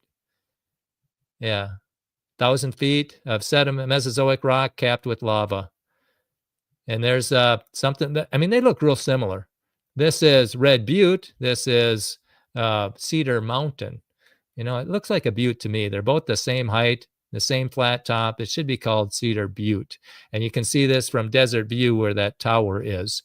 And Russ Miller was saying how this is the most important geologic feature here. It shows what was on top of the Kaibab limestone before the Grand Canyon could get cut. And then when you look at the canyon or the tower, there's the window that points to that has a blanket in front of it. I wish I would have took a picture. I'm going to try and find a picture of that. But that's a pretty good analogy of how the stuff that points to a creation perspective is being hidden, being swept under the rug or being hidden by the rug, literally. Okay, and this is that fun topographic map. This is Red Butte, 7,300 feet. This is Cedar Mountain, 7,000 feet. And so, yeah, and there they are. If you go into, this is Google Maps. If you look at the Grand Canyon, there's a dark spot. That's Red Butte. As you drive up from Phoenix, you're going to see it on your right. And then when you go to the Desert View, where that the eastern part of Grand Canyon, where that tower is, you're going to see Cedar Mountain. And then you can see that as you drive up to, and then on the right, that's how you drive up to Page. And we were driving up to Page one time. They mentioned Echo Cliffs, and I said, "Are we going to see Vermilion Cliffs before it gets dark?" And we did. Okay, so those are again Red Butte and Cedar Mountain. Okay, and then just for fun, this is how the mountains sunk down, and just to clue you in, just to tease the hydroplate here. The mountains sunk down and the plateaus rose up. Well, guess what? When the mid-oceanic ridge was rising up, something had to sink in, and that's the Pacific Ocean. That's where we get the Ring of Fire. That's why the Pacific Ocean is so much different than the rest of the oceans. That's why the trenches are there. Mariana Trench, that's a mile deeper than Everest is high. You got all those table mounts and sea mounts in the Pacific Ocean, all that volcanic activity. And there was even Zealandia. That's the eighth continent got sucked down. And Walt Brown predicted you're going to find granite in the Pacific, and he was right. And then, oh yeah, this is another teaser for the next one. You got this frozen mammoth that they found standing up near the Arctic Circle. How does that happen? Well, some of the stuff from the fountains of the Great Deep were shooting up with such tremendous force, it got out of our atmosphere and went up, and it got super cold out there in space. And when I was flying to Arizona, we were at 32,000 feet. It's minus 48 degrees or minus 42 degrees outside. Well, just think if you went up, a mile, 60,000 or 100,000 feet, how cold it would be. And then gravity grabbed that muddy hail and buried the mammoths. It flash froze them. Okay, and then some of the stuff was going up with such tremendous force that it escaped not only our atmosphere but our gravitational pull, and they find that's dirty snowballs flying around the solar system that's coming from Earth. The comets, the asteroids, the trans-Neptune objects came from Earth, and the NASA discoveries are validating that. Walt Brown predicted we'd find rounded boulders in comets and asteroids, and that's what they found in Comet 67P. They call them dinosaur eggs. And then they also explains how this major mystery, how two objects each the size of skyscrapers could collide without blowing each other to smithereens. It's especially puzzling in a region of the solar system where gravitational forces would normally involve collision speeds of 4,500 miles an hour. But if they're coming from the same space, same place, same force, same vector, they can come together gradually. And so everything is pointing to the hydroplate. And I encourage you to watch this. This is going to be July 19th. Pastor Kevin Lee and I are going to be talking about it. And Pastor Lee, he stood face to face with the NASA scientist and predicted what they'd find in a comet and also what they'd find in an asteroid. So I encourage you to put that on your calendar, July 19th. That's a Saturday, and that's going to be a lot of fun. And if you want more information on the hydroplate theory, here's some good sources. Because right now, it's so exciting to be alive. There's more evidence against the Big Bang and evolution than ever before. And this information is more easily accessible than ever before. And it's broken into bite-sized pieces like never before, so the common person can understand it. And that's what all these websites are. You can get a minute or two videos, 5-minute videos. But if you're interested in the hydroplate, I've got a hydroplate on playlist on mine. Brian Nickel does an excellent job, so you can visualize it and very understandable. A lot of the slides that you saw tonight were from his videos, so thank you so much to him. And then what colored in the details for me. I mean, I heard a Kent Hovind video, Age of the Earth, that connected the dots. Fossils are sign of a flood, not millions of years, and evolution's based on lies. That connected the dots. And then when I listened to Walt Brown Week on Real Science Radio, rsr.org, it colored in the details. I've never seen this Earth the same or the solar system the same. And all these new discoveries, Bob Enyar's has these things. Walt Brown was here. And they have a saying that all scientists work for Walt Brown. And now even AI was working for Walt Brown before it got reprogrammed. But you can see that talk on my YouTube channel. And so with that, we'll do a quick review. We covered a lot of stuff. Let's just quick review. Okay, the key to Grand Canyon is there's a plateau. That's the key. There's two huge lakes on a plateau. Brian, and before you continue, I just wanted to let you know, take your time with the quick review. I've been drinking a lot of water, brother. It's hot. I'm going to run to the restroom real quick. All right. Okay, no problem. Yeah. Okay. Yeah. So on this big plateau, this a mile in there, you got two huge lakes. Tremendous potential energy, twice the size of Lake Michigan, about the size of Lake Huron. And again, once that starts going over the top, it's going to cut down. You're gonna make that pothole on Echo Cliffs, and then you're going to erode that slot. It's going to go straight down, and then it's going to hit the Kaibab limestone, which is 350 feet thick. And that's why I think it had to have time to get solid. That's why I don't think it happened right after the flood. It could have been maybe 100 years, maybe 200 years. I don't know. But it had to be solid so that the water cutting down, it spread out and made this funnel. Okay, and now the funnel, there's nothing pushing down on the funnel. So again, remember for Grand Canyon, bulging and cracking 3 times. This is the first bulge and crack. There's, 2,000 feet of sediment from Echo Cliffs to Vermilion Cliffs, or Vermilion Cliffs on the left, Echo Cliffs on the right. Oh, and since we got time, do you know why they're called Echo Cliffs? When we were taking that raft ride through Glen Canyon, and the Mo, she's our guide, she said that, and this is pretty close to Lee's Ferry, there was a big high point where the Powell, John Wesley Powell, somebody like that. Hey, the guy in charge, he had some people go up to this big cliff, climb the big cliff, get on that big high point, and then shoot a rifle or shoot a gun. And then they counted how long it would take to hear the echo. And it was 24 seconds. 24 seconds before they heard that echo. That's why it's called Echo Cliffs on the right there and Vermilion Cliffs on the right. I asked about Vermilion. She didn't know about that. Oh, and then Glen Canyon. She said she was always looking for a guy named Glen, and she never found it. And here it's because Glen is like a peaceful place in a meadow, that type of Glen. And there was a peaceful place on the river. So he called it Glen Canyon. But anyhow, okay, so back to the river.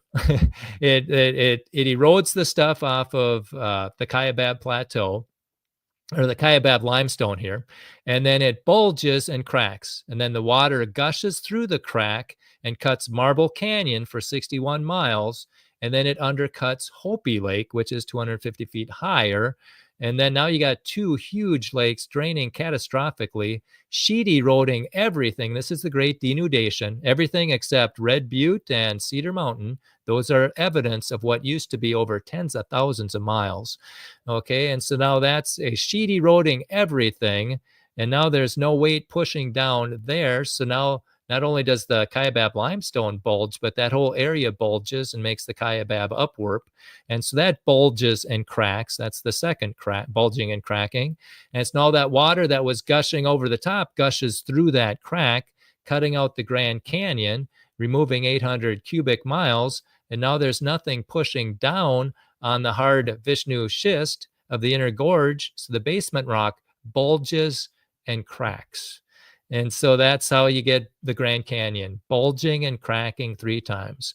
Once in the funnel, once in the Kaibab Plateau or upward, and then once in the Inner Gorge. Bulging and cracking. There's no way that little river cut that canyon. There's no way, no possible way. So my hope and prayer is that people start pointing this out to the National Park Service. And I think we can do it. You know, they took the signs down for Specimen Ridge where all those petrified trees are. You know, there's no roots there. They didn't grow there. That's where they were deposited after Noah's flood. All right. And so I think if the park system is there to educate us, and they should be, I mean, that's what our tax money should be going through for. It shouldn't be for indoctrination. They should allow multiple competing hypotheses. And I think creation organizations should blaze the trail, set the example. You got your catastrophic plate tectonics model, allow for another perspective.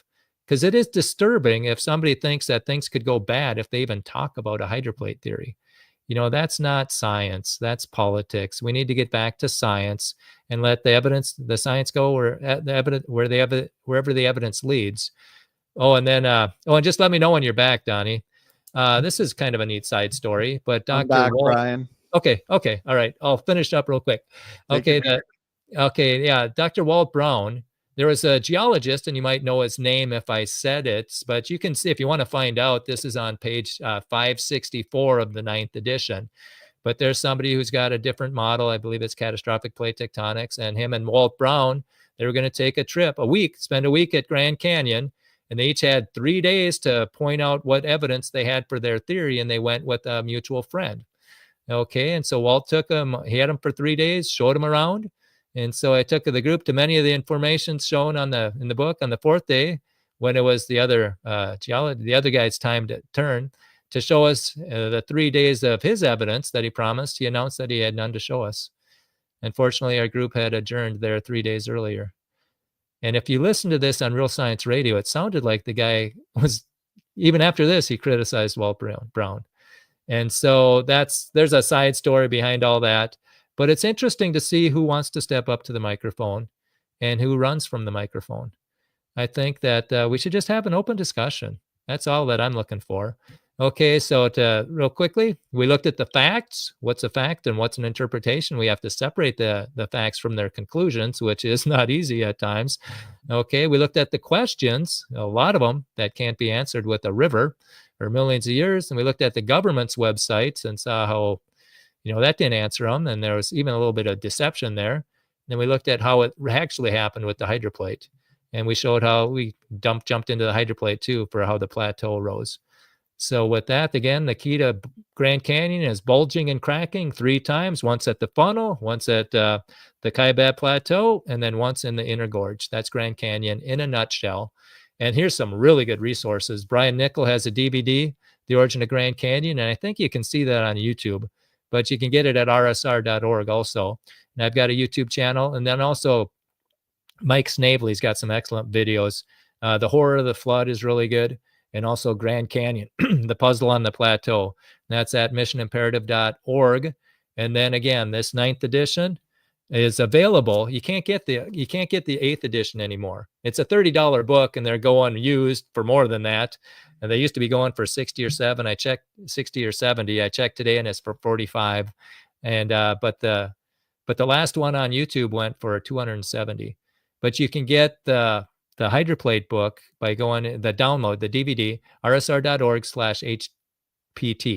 And so then you can check it out there and search stuff. Oh, yeah. Yeah. So there we go. I'll stop sharing. And at the very end, we've got a treat for you as far as a song about the Grand Canyon. So that's the hydroplate in, boy, yeah, hour and a half. Or no, that's the Grand Canyon. That's one perspective. I think it answers a lot of questions. And I hope that the National Park System puts it on their website so that, and also on the placards, give people another perspective. That's what my hope is. Let people think. Don't make them memorize. Let them think. Give them competing hypotheses and let us think. That's what my goal is. Brian, excellent job. That was information packed. There was a lot of good information there. And like I said earlier, I'm glad I'm not an evolutionist, and because I'd be forced to now give my opening statement or rebuttal. And what could I say? Uniformitarianism clearly lacks to provide answers to what we see in the geologic column in general, but in the Grand Canyon. Specifically, this focus. I like the way you put it, Brian. Who's brave enough to step up to the mic? And so the challenge is out there. I'd like to see somebody informed, a critic, a skeptic, somebody who wants to have a professional exchange to reach out, and we'll set something up sometime in the next few months. I would love to have a formal debate on the Grand Canyon. And so what I'll do, Brian, is I've got a few of my own questions that I'd like to get in there. And then we've got several people backstage, so we'll bring them in. And I am familiar with every single one of them. And so we'll have some good discussion. Looks like we got a good mix of creationists and non-creationists backstage. And so a few points that I have, most of them are on the Grand Canyon. So I'll get a couple out of the way based on non-Grand Canyon related issues. I find the rapidly frozen mammoth point to be interesting, and I'd like to interact with that briefly, Brian, because it's an interesting reality that we find this. But from the hydroplate perspective, then I guess the interpretation of how that happened and when that happened, would you have to say that mammoths are therefore a pre-flood creature? That's what Walt Brown would predict. He made a prediction that you won't find coal and oil and fossils under the mammoths. And Bob Enyart says make it a standing mammoth because they could get moved around in moving sediment. And so yeah, that's his perspective. They got buried as the fountains of the Great Deep were erupting and got into outer space. He would say they were pre-flood. And the interesting thing about mammoths is they're not woolly; they're hairy. They can't live in the Arctic. They eat too much. They drink too much. They're temperate animals. So the question is, how do you freeze a temperate animal so quickly? And that would be the big hail that we talked about. And then it's like, well, how come it didn't thaw out? And that brings us to the big roll, because the Himalayas, there's nothing in the southern hemisphere that cancels out the Himalayas. So you got a big mass on a spinning object that's going to go to the side. So it's going to take stuff that's on the top and bring it to the side. Therefore, stuff on the side went to the top. And you can see that the 90 East Ridge is 3,000 miles long, perfectly straight, crack in the earth. And that points directly at the Himalayas. And I believe that's because the equator has a bulge there. And as the earth rolled through that bulge, it cracked the 90 East Ridge. So that's my 2 cents on the hydroplate or on the frozen mammoth, but it's worthy of discussing, I guess, and comparing. Yeah, I think those are some good points and some interesting points. If someone were to push back and say, well, due to their design, the thick fur, but you're saying they're more of a hairy mammoth, but what about their fat deposits, the small ears and tail that would allow for better heat absorption? What if somebody said the majority of their traits suggest that mammoths were built for ice age, cold environments? How would you respond, Brian? What would they eat? That They would eat be like they eat like 600 pounds a day. They drink like 50 gallons of water a day. If they're in the Arctic, what would they eat? Plus, our nose gets cold in the winter. Our nose is 1 inch long. You know, could you imagine a 6-foot long nose? Yeah, because they would be herbivores, so they'd have to be eating a variety of plants, shrubs, mosses, flowering plants. Are you saying that that would be lacking in well, if they're Arctic ice? animals, yeah, if they're Arctic animals, where would that, you know, if what would they drink? That would be the main thing. You know, where would they get the water to drink? Because it would all be ice up in the Arctic. Well, I guess in a post-flood ice age, wouldn't at the same time because our ice age wouldn't be lasting as long as theirs. So would there be enough water just due to the melting of some of the ice caps or the? I mean, I'm not a mammoth expert, but yeah, I don't know. What did mammoths drink?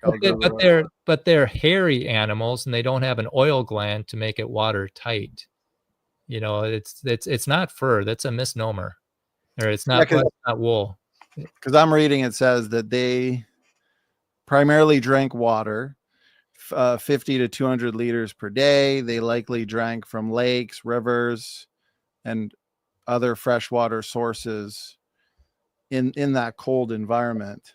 Well, I just find it interesting because mammoths you'd have to agree superficially, they do look designed for the cold ecoglacial environment. Because I know there's two different positions, right? Mammoths were flash frozen, but then that means they have to be pre-flood. So like you said, you would have to argue that they were not built or adapted for cold ecoglacial environments. Well, yeah, but it is interesting the way that they're, at least with the subcutaneous fat and the thickness of their hair. I think you make some fair points, Brian, but definitely it's an interesting discussion to be had, Brian. Any additional thoughts on that? Yeah, that's something we could dive into in the hydroplate seminar. I probably shouldn't have brought that up. No, that's good. It's just an interesting, because yeah, I think there's some fair points on both sides. We've had Mike Ord on. He's given a good presentation on mammoths in the ice age being adapted from an archetype. So I've heard somebody say that they don't need to be flash frozen because they have pretty good preservation of their stomach contents. And so not everything was completely frozen, which means that it could have happened during an ice age after the flood, Brian. And any thoughts on that? Well, what's the first thing you do when you shoot a deer? You gut them, because the heat's going to spoil the meat. And, you know, it's going to, if it just slowly froze from the outside, everything in the middle would be rotten. And yet the sled dogs were eating them, and it didn't make them sick. That's a good point, Brian. Interesting. And this is why these kinds of discussions are important, where you get those from differing viewpoints, let's say CPT perspective, HPT perspective, which we're trying to do. We're trying to get a roundtable discussion. Yeah. Okay. Well, I think you made some interesting points there, some fair points. Okay. So the next question I would have, Brian, is it has to do with the dam breach hypothesis. Yep.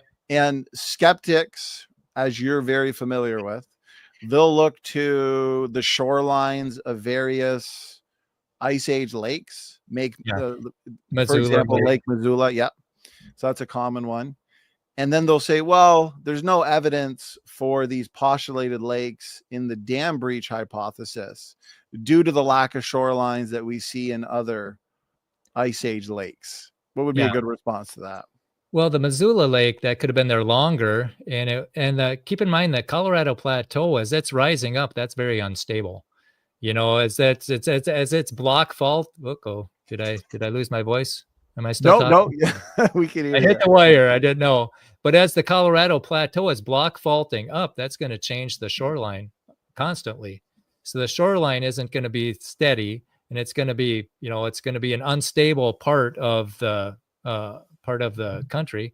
And then also there's there's so much water saturated in the soil that it's just going to gush out with tremendous force, or it's going to gush out like crazy, and it's going to wash out the lake sediments out of the bottom of the lake.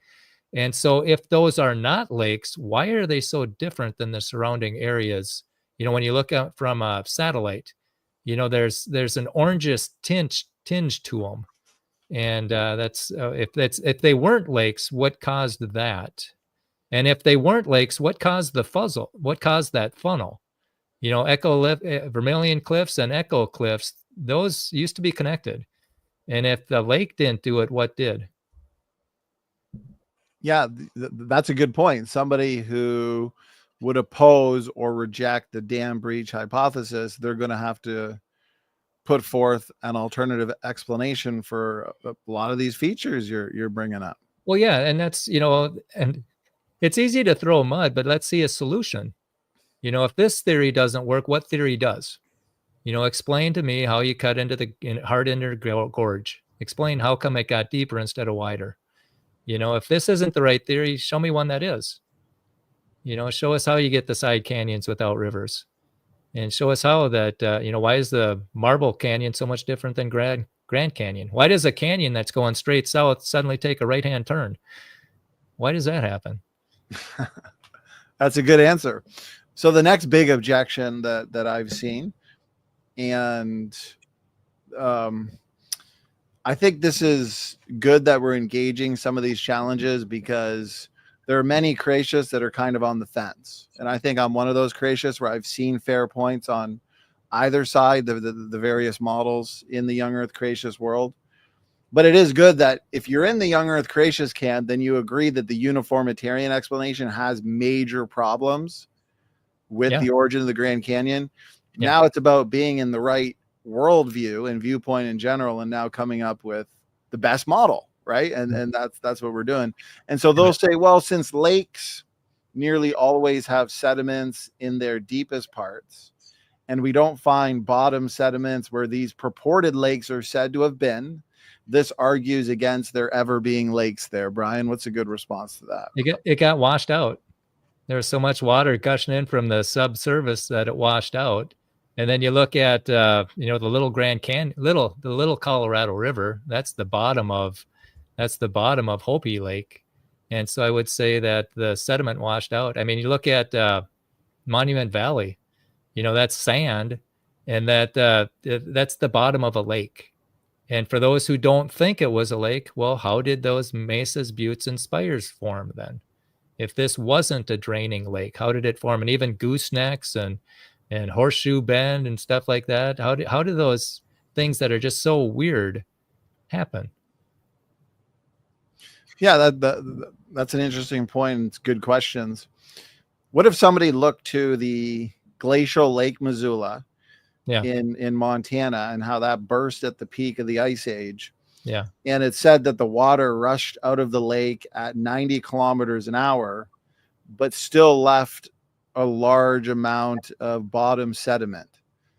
Well, go ahead. There might not have been as much. The dirt might not have had as much water in it. It might not have been as saturated. See, it's the water from the side that washed out the sediment. And if it's a glacier, there's a lot of frozen stuff up there, so it's probably not going to flow real easily. And so I would just suggest that that there was, because after the flood, there's going to be a whole lot more water in the subterranean. It's saturating the earth. Right. So there's going to be more water to drain there. I think that's why those cliff dwellers left. The water ran out. But you brought up the Missoula flood, and that's an important lesson for the blind chancers, because J. Harlan Brents, he said that the scablands were formed by a catastrophic flood. you know, a glacial lake flood. And he got ridiculed and rejected because they were only allowed to think in uniformitarian ideas. They were boxed in. That's all that they could think about. That's all they were taught. So they ridiculed them. Ah, you're not doing what the consensus says. Well, the consensus has been wrong a lot. And then when they got satellite images, it's like, oh my, you were right. This was a flood. And they gave him some award when he was in the 90s. And so sometimes science progresses one funeral at a time, you know, and hopefully that's not the case here. But yeah, so we can learn something from that. Let's just put multiple theories on the table and just honestly talk about the strengths and weaknesses without any egos involved or money or prestige. You know, let's just discuss it. That's how science should be. That's what Dr. Thomas Chamberlain said over 100 years ago. Always have multiple competing hypotheses so people can think. Otherwise, they just memorize and conform. And I think creationists should lead the example there. Allow for the hydroplate. Well said. Multiple working hypotheses, multiple competing hypotheses. This is how we best come to the truth. And I find it interesting that even those in the uniformitarian or actualist camp, there are many who look to a catastrophic explanation for the origin of the Grand Canyon now as well. They'll look to massive floods from a glacial outburst or overflowing lakes in order to rapidly carve the canyon, because they're recognizing a lot of these same challenges as well. Lack of erosion between the layers, the canyon's path itself. So well, even all the fossils like Dreadnoughtus, or you know, those big dinosaurs that they got somehow just fortunately got swept away and landed in some quicksand. You know, they can have millions of floods, but they don't have a worldwide flood. And so they're getting closer. They're getting closer, you know, just keep looking. Well, I find it interesting. There's a critic here, John Rapp. And so he says, real geology for hundreds of years has known how the Grand Canyon was formed and carved. But going back to what I just said, okay, if that's the case, then why are there many in the uniformitarian camp that are recognizing these major challenges to the common understanding of, I guess, the conventional understanding of how the Grand Canyon was formed? And now they're looking to catastrophic events like massive floods or periods of rapid erosion that may have been evolved. So even they're in many ways flabbergasted, aren't they, Brian?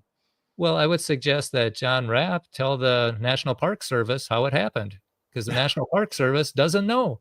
So he can help them, show them how it happened. Yeah, they need to be biblical creationists. And then right there's a good starting point.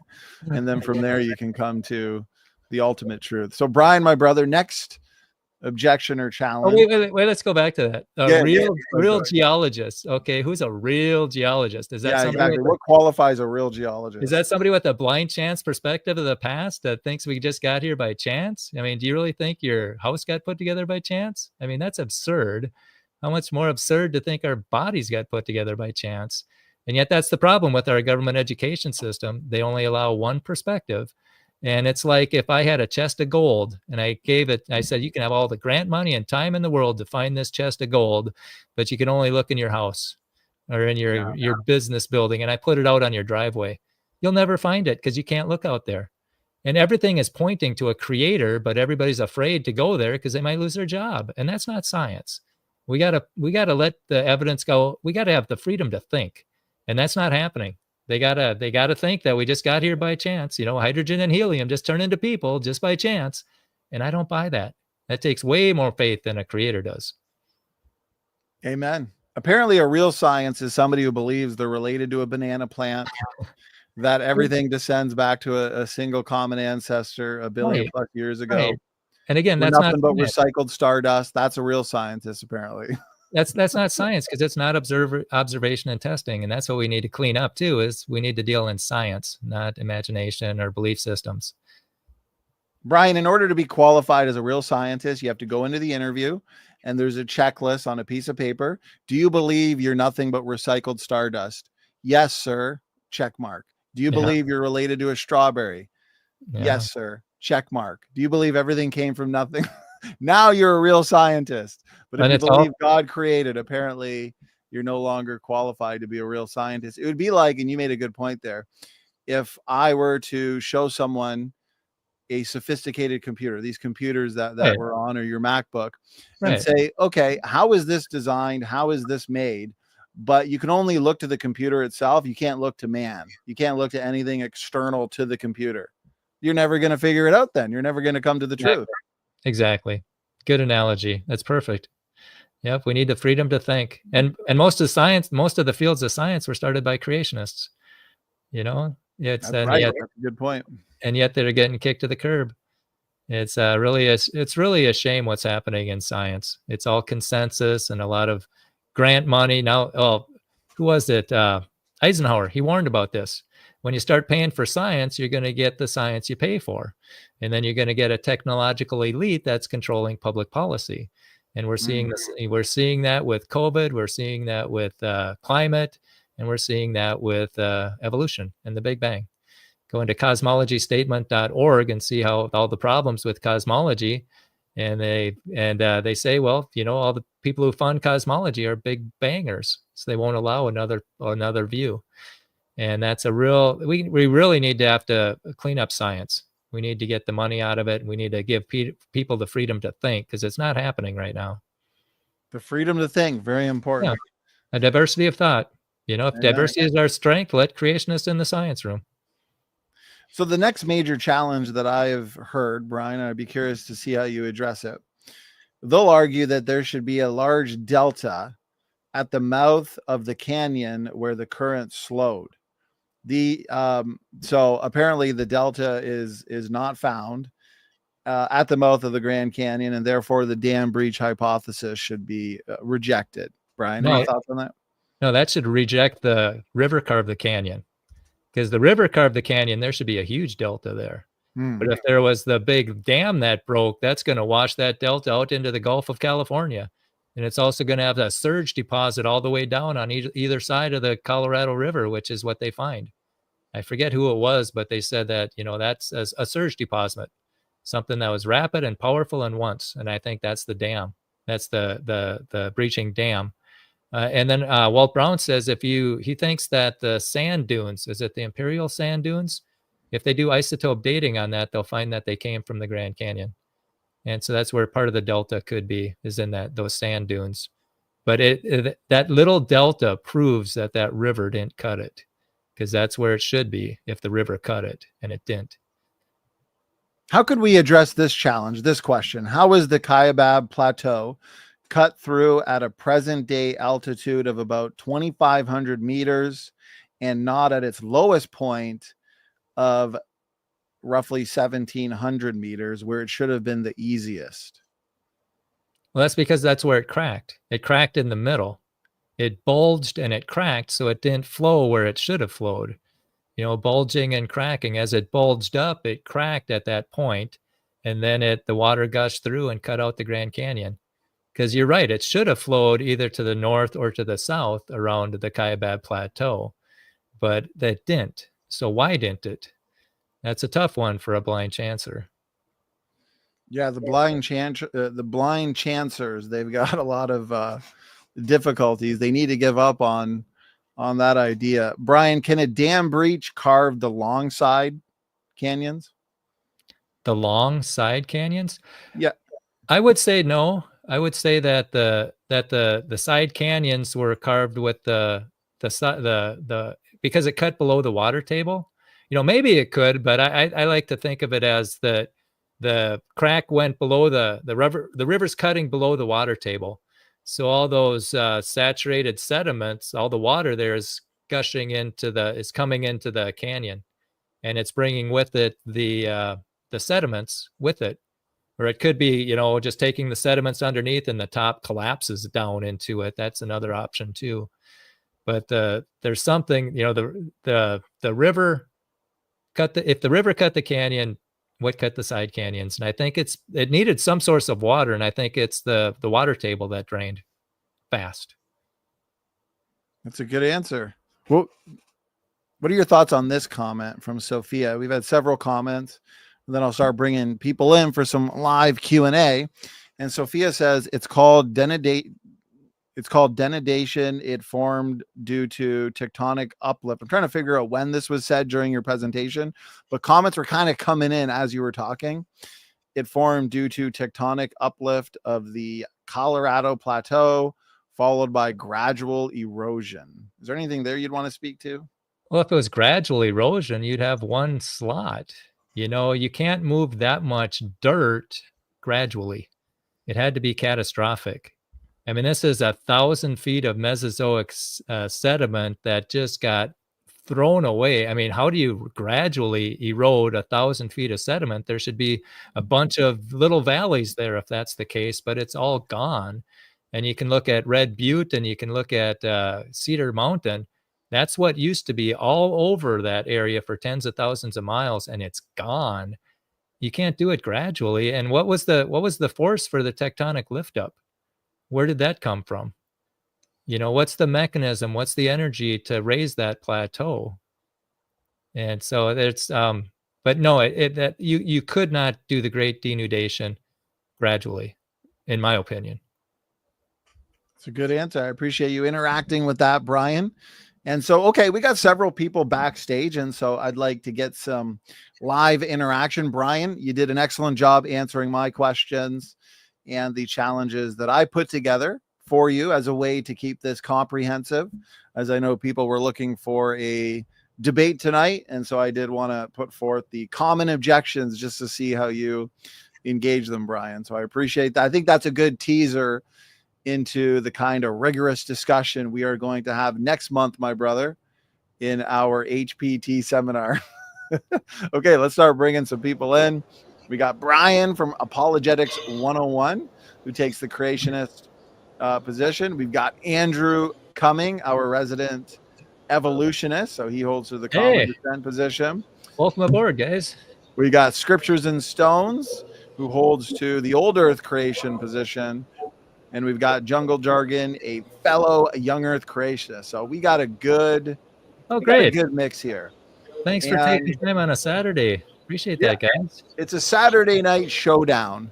Praise the and Lord. So, gentlemen, we want some good free-flowing and organic interaction, questions and engagement on what was said in the presentation. Of course, questions and in a question mark. We're not looking for 5 to 10 minute responses or opening statements. We do want some free flowing back and forth in order that we can really utilize the next 30 minutes. I think we'll do about 30 minutes here of live call-ins. And so, Brian from Apologetics 101, you have been very patient, my brother. You were the first one here backstage. And so, to be fair, let's start with you. Brian, tell us, how are you doing tonight? What did you think of Brian's comprehensive presentation answering the question, what is the true origin of the Grand Canyon? And what question or comment did you have for Brian? Hey, can you hear me okay? Yes. Yes. Loud and clear. Okay, awesome. Okay, as Donnie mentioned, Actually, I'm Brian, a YEC, Young Earth Creation. Actually, Brian, before you continue, there is kind of a large echo. Is your audio coming through your external mic? Did you double check that in the settings option? Well, my it might be because I got my sound coming through my speakers. Okay. I could try. It's okay. We can deal with it. It's not a huge deal. If it's something that some people in the chat are saying it's a bit echoey. Okay, I got earphones I can reconnect if you want me to do it that way. It works too. I might have to do the settings on the thing. I don't know. It's better now. Yeah, it's sounding a little bit better, Brian. So feel free I should say, Brian, meet Brian. So we got two Brians in the same show. We're making history. A pair of Brian. Feel free to ask Brian. Donnie stole my joke. Donnie stole my joke. I had a feeling you were going to say, "Hey, Brian, I'm Brian." I always like it when Donnie has Brian on someone named Brian on the show. But anyway, all right. I'm just a comment and then a question, just to clarify that, or to let you know that I do take the CPT, the catastrophic plate tectonics model. So I don't agree with the hydroplate model, but I don't debate other young Earth creationists on their different models that they take. But I do have a question concerning the the hydroplate view of Grand Canyon. I'm curious to know how that differ from the CPT's view of the Grand Canyon, or is it basically the same, just in a different way? I don't know what exactly is the difference between regarding the Grand Canyon. Probably the only difference might be we call it Grand Lake and they call it Canyonlands Lake. And then they will both call it Hopi Lake, but I don't see too much difference. Of course, I haven't really studied it from their perspective. I know they go with I've been to the Creation Museum. I've seen the two big lakes. So my guess is, what raised the plateau might be the difference. But once the lakes start draining, it's probably pretty similar. The other major view, I have one and more we've question. had on our channel, Brian, just to help you out, we've had here over the years, we've had several different presenters, and they've presented on different viewpoints, really, of the Grand Canyon. And so another viewpoint is Mike Ord's. His is the late flood channelized flow, basically, as the waters receded. And so he would be opposed to both the view from Dr. Steve Austin, I believe, who's basically very similar to HPT, not exactly the same, but does have similarities, as Brian was saying, and then also Walt Brown. So I think those are the three main views, Brian Lauer, if you wanted to speak to that. But basically the HPT version of the dam breach, and then the CPT version, which is slightly different, and then you've got Mike Ord's view as well. Well, if it happened right after the flood, then I don't know if I don't know if it would be, if the sides of the canyons would be so straight, because if it happened right after the flood, that'd all be mud, and that I would think would just slump down. And then and then the Kaibab limestone, I'm not sure if that would be solid enough if it happened right after the flood. I think it might have needed time for the cementing agent to get into the solution, or to escape from the solution and start packing these sand grains together. So with that late flood channelized flow, I could see the late flood channelized flow taking off the top part of the grand staircase. I could see that, but not under Echo Cliffs. I don't see that, but I could be wrong. So Mike Ord thinks it happened after the flood? Late flood channelized flow. His view is called late flood channelized flow, and he's given a presentation on it. He's got some articles as well, and I think he published a paper on it. But from my understanding, he's describing these events during the flood, but the late stage flood, I guess. Right. That's how I take it. Okay. Okay. Do you know how Baumgartner describes it, or is he just like you said, it's just pretty much the same as the way you describe it? Yeah, I'm more familiar with Baumgartner with his CPT model. I'm not sure exactly what he says about the flood. My guess is it's the Canyonlands and Hopi Lake flood model. Yeah, instead of the Grand Lake. That's about the main difference I see, is what they call the Grand Lake or Canyons land. Okay, Brian, I appreciate those. Unless you had another follow-up, go ahead, Brian. As in Brian from Apologetics. No, that was pretty much it. Okay, right. Well, feel free to stick around. I didn't have much to say. Feel free to stick around, and if you wanted to insert some comments or interact a little bit over the next 25 or so minutes, feel free to do so. So, okay, let's move on to Andrew Cumming, my arch nemesis. Andrew and I, we've had many discussions, many debates over the last 3 or 4 years. Andrew is always really good with joining these open mics. In 2022, 2023, we had an open mic debate series where we had Kent on almost every couple of weeks actually, and we would do these open mics for 4, 5, 6 hours, and Andrew was usually there. So we enjoy the interaction with you, Andrew. Appreciate you joining. Feel free to briefly introduce yourself. What did you think of Brian's presentation, and what would you like to discuss regarding his presentation?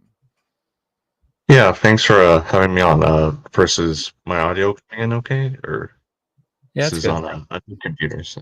It's good. It's a little bit loud. I'll reduce the volume just a little Sorry about bit, that. but other than no, that's okay. You're good. You're good to go. Yeah, hi, my name's Andrew. I think it was really interesting. I think it was a good detailed presentation. It seemed to borrow, I guess, in my opinion, a lot of aspects from conventional geology, but also not so much from my understanding. Um, One thing I did really want to touch on was, I think you mentioned earlier, like it was somewhere earlier where Donnie was asking you a question about, uh, I guess, kind of bend in the canyon, and so I was wondering, according to your model, where the lakes are outflowing and kind of this sheet flow going through and carving out the canyon basically. Uh, how exactly would you get a lot of these meandering turns and kind of right around turnarounds in some places that you see in the canyon, like a horseshoe bend, I think it's called? How would you get that with kind of a total sheet flow instead of a meandering river? Yeah, I just saw a horseshoe. I just saw a horseshoe bend on Saturday, and we were taking a raft trip up from Lee's Ferry. So that's in Glen Canyon. That's the bottom of that. So that would be the bottom of Grand Lake as the Grand Lake's draining. And so the horseshoe bend is up there, and that's not where the catastrophic plate. I mean, that's the bottom of the lake, and I'm not Okay. sure if that would be, if there's any down, that meander things would be really hard in a torrent, and I'm not aware of any downstream from Marble Canyon, or I'm not aware, but I could be wrong. So are you so I guess I'm trying to understand, okay, if this is at the intersection where the water is directly pouring out and spreading out into the sheet flow, how exactly would it form that turnaround if that's kind of, so to speak, where the flood outburst is starting at that point? I just don't see how that could be possible. Well, Glen Canyon is north of the funnel. I think that the where the catastrophic draining is it starts at the funnel. That's Page, Arizona, Okay. and that's Marble Canyon, and north of there is Glen Canyon. So Glen Canyon wasn't the big sheet flow; it was more. It would be more of the lake draining, if that makes any sense.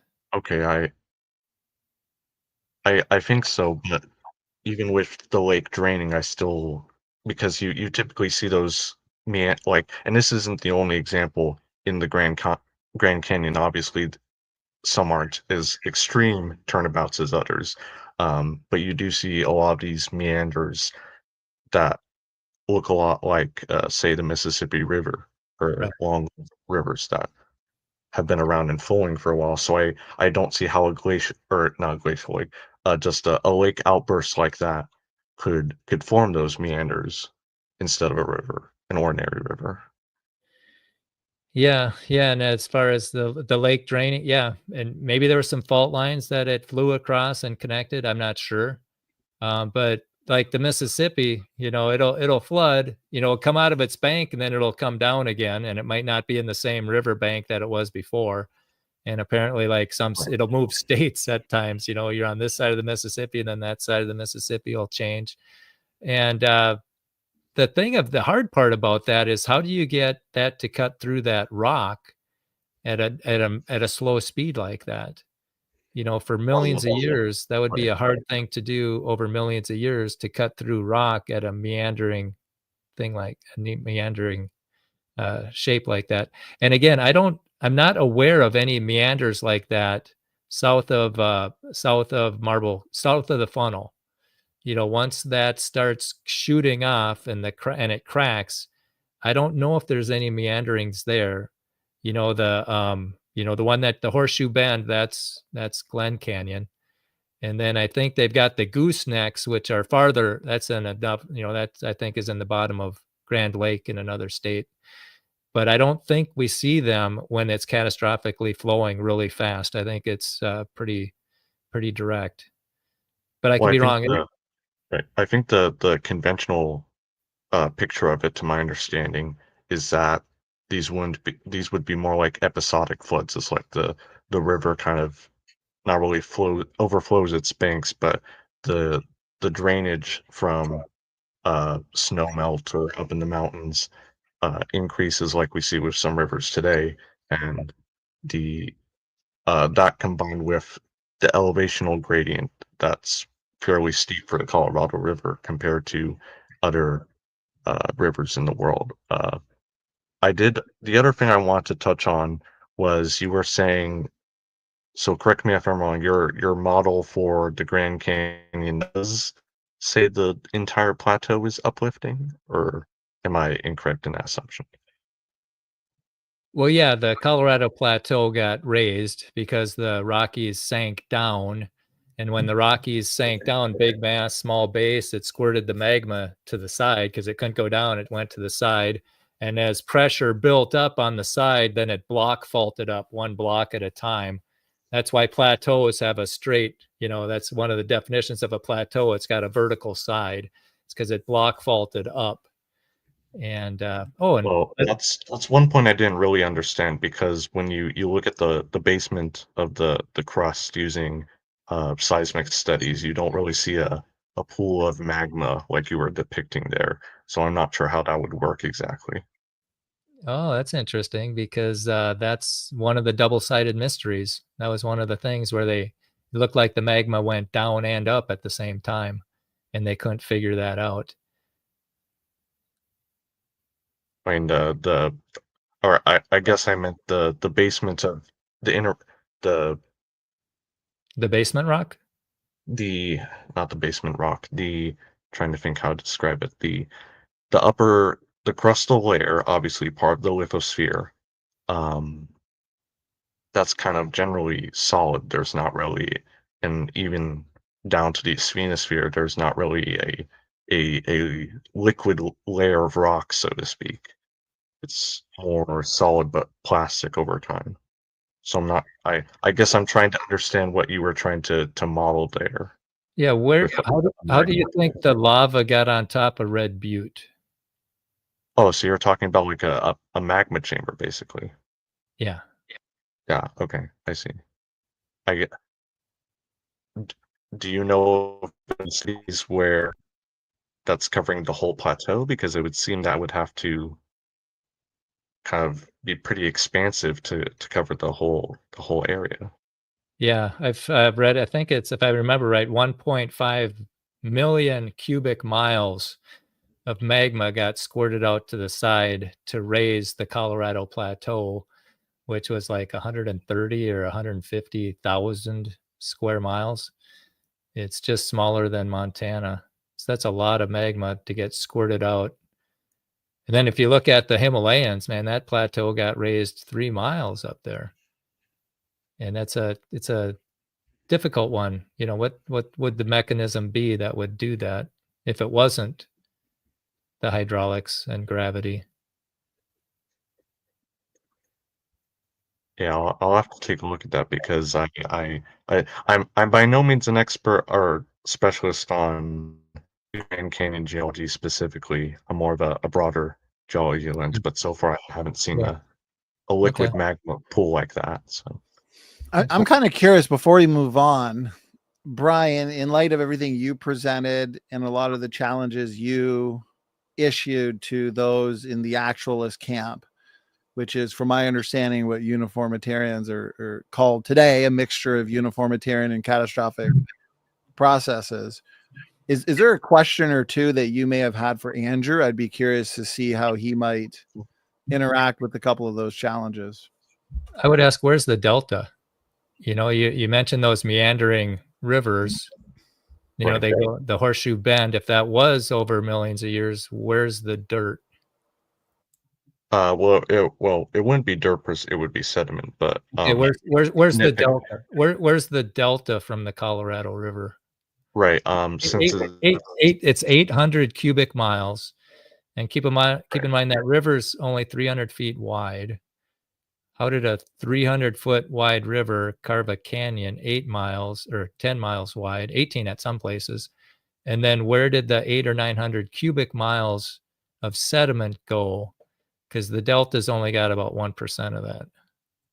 Well, it didn't remain strictly in the delta. There's also the San Andreas Fault and the fault lines nearby, which moved the sediment, as far as my understanding is. That's a lot of sediment. That's a lot of missing. I mean, you Well, look at well, you mentioned like the limestone deposits in there. So in the delta, we would see more clastic sediments, not so much like limestone, for example, that would have dissolved away in the water and been washed out. okay, and speaking of limestone, where did all that limestone come from?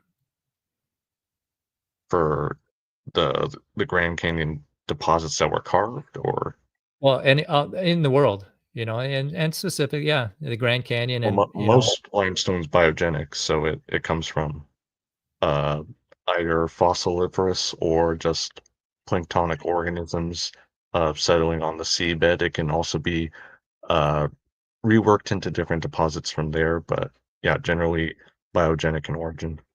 yeah, because Bob Dietz, he didn't know, especially when it What forms was Bob Dietz' background, if I may ask? He's the guy who coined the term seafloor spreading. He's a big plate tectonic guy. Right. So I'm not sure if he had like a sedimentological background specifically, so I'd have to look at that. But Yeah. I don't think the tellings of even one geology specialist is enough to say that's a consensus picture, especially at this point in time.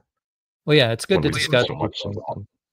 Yeah, and it's you're right. It's good to have these topics discussed. And Andrew, I'm really glad that you tune in on these things. That's excellent that you get both sides, because now you see both sides and you can think. A lot of people only see one side and they just memorize. So I commend you for seeing both sides. That's really, really Yeah. good. Thank you for the discussion. Yeah. You brought up some interesting points.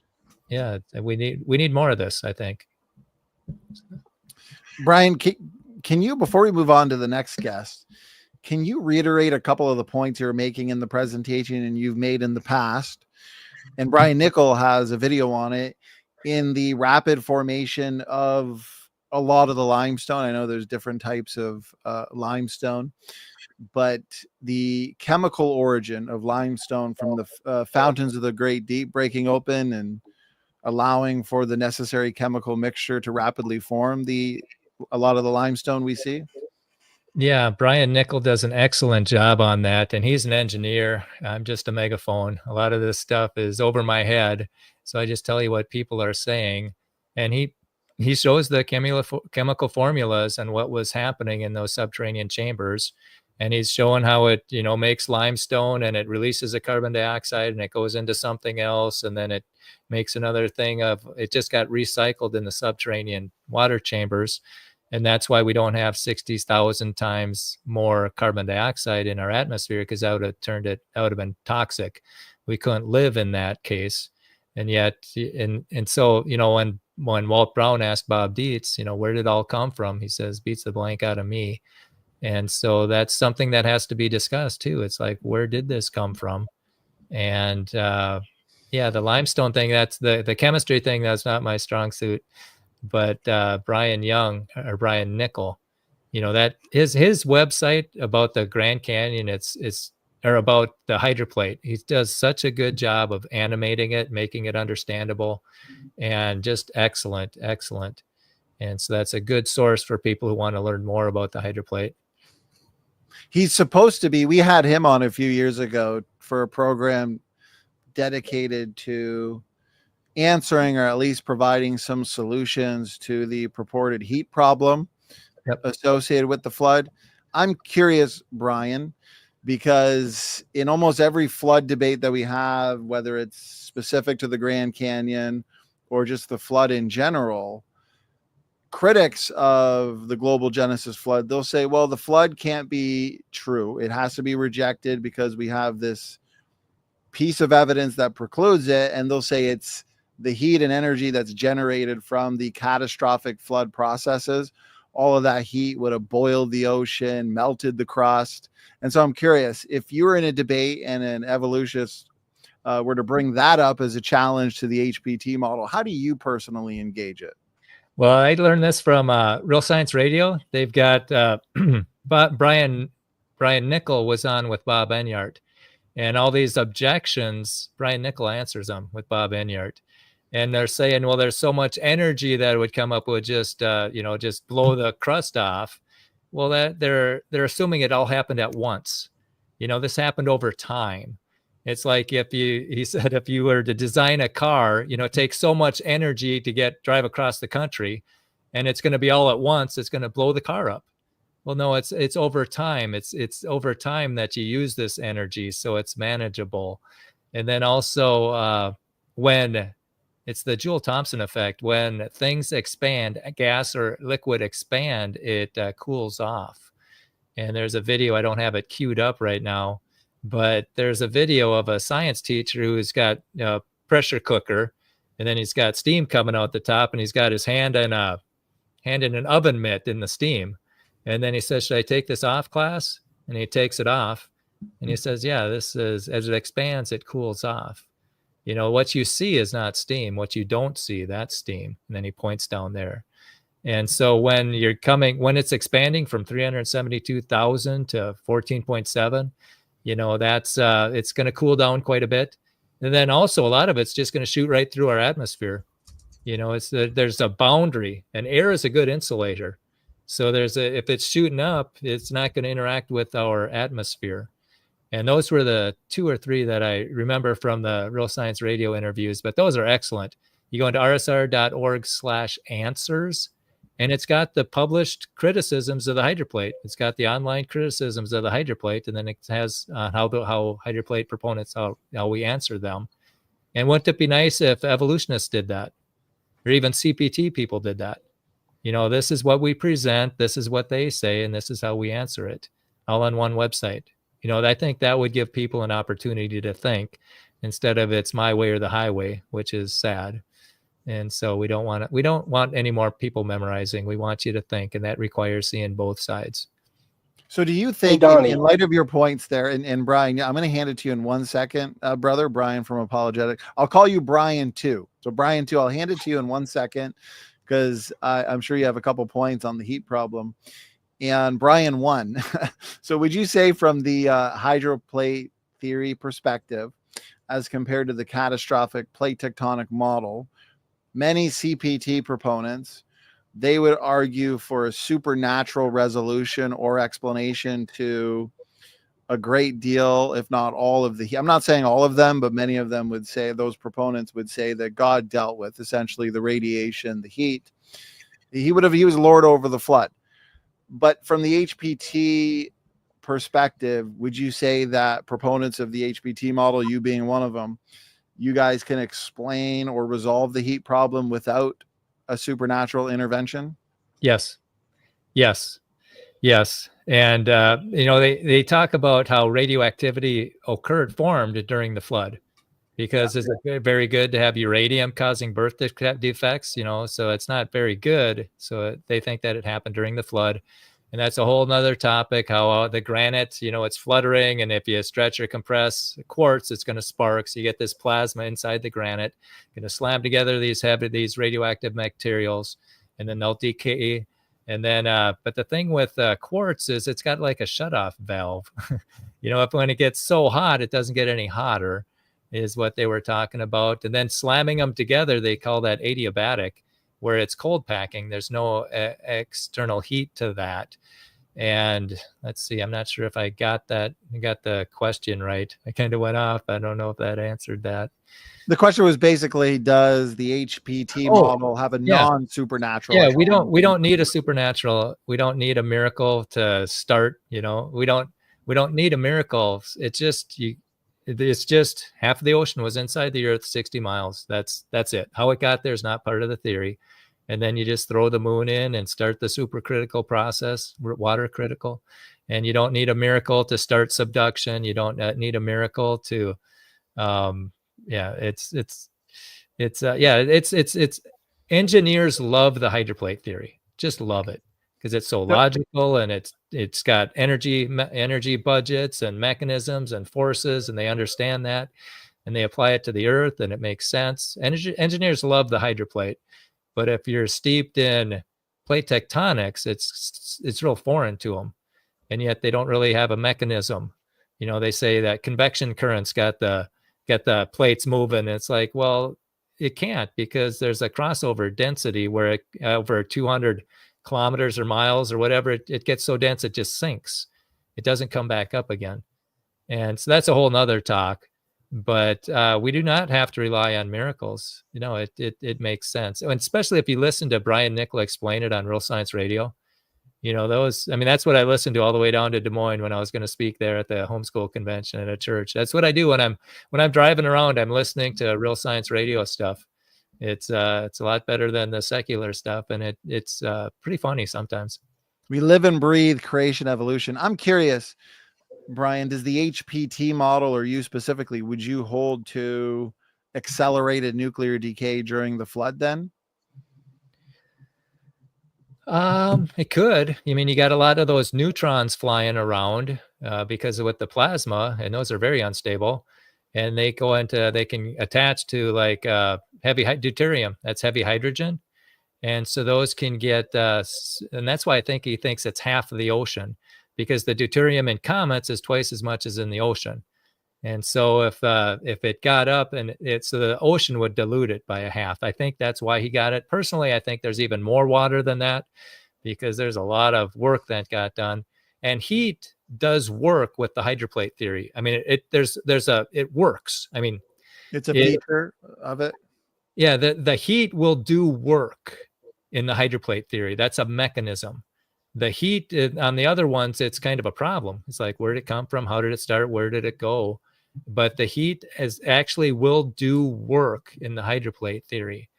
And again, those rsr.org/answers, he does a really good job of explaining all of those. It's like 6 or 7 shows. And Brian Nickel maybe it's 5, but Brian Nickel just did a bang up job on that. Hit the ball out of the park on all those.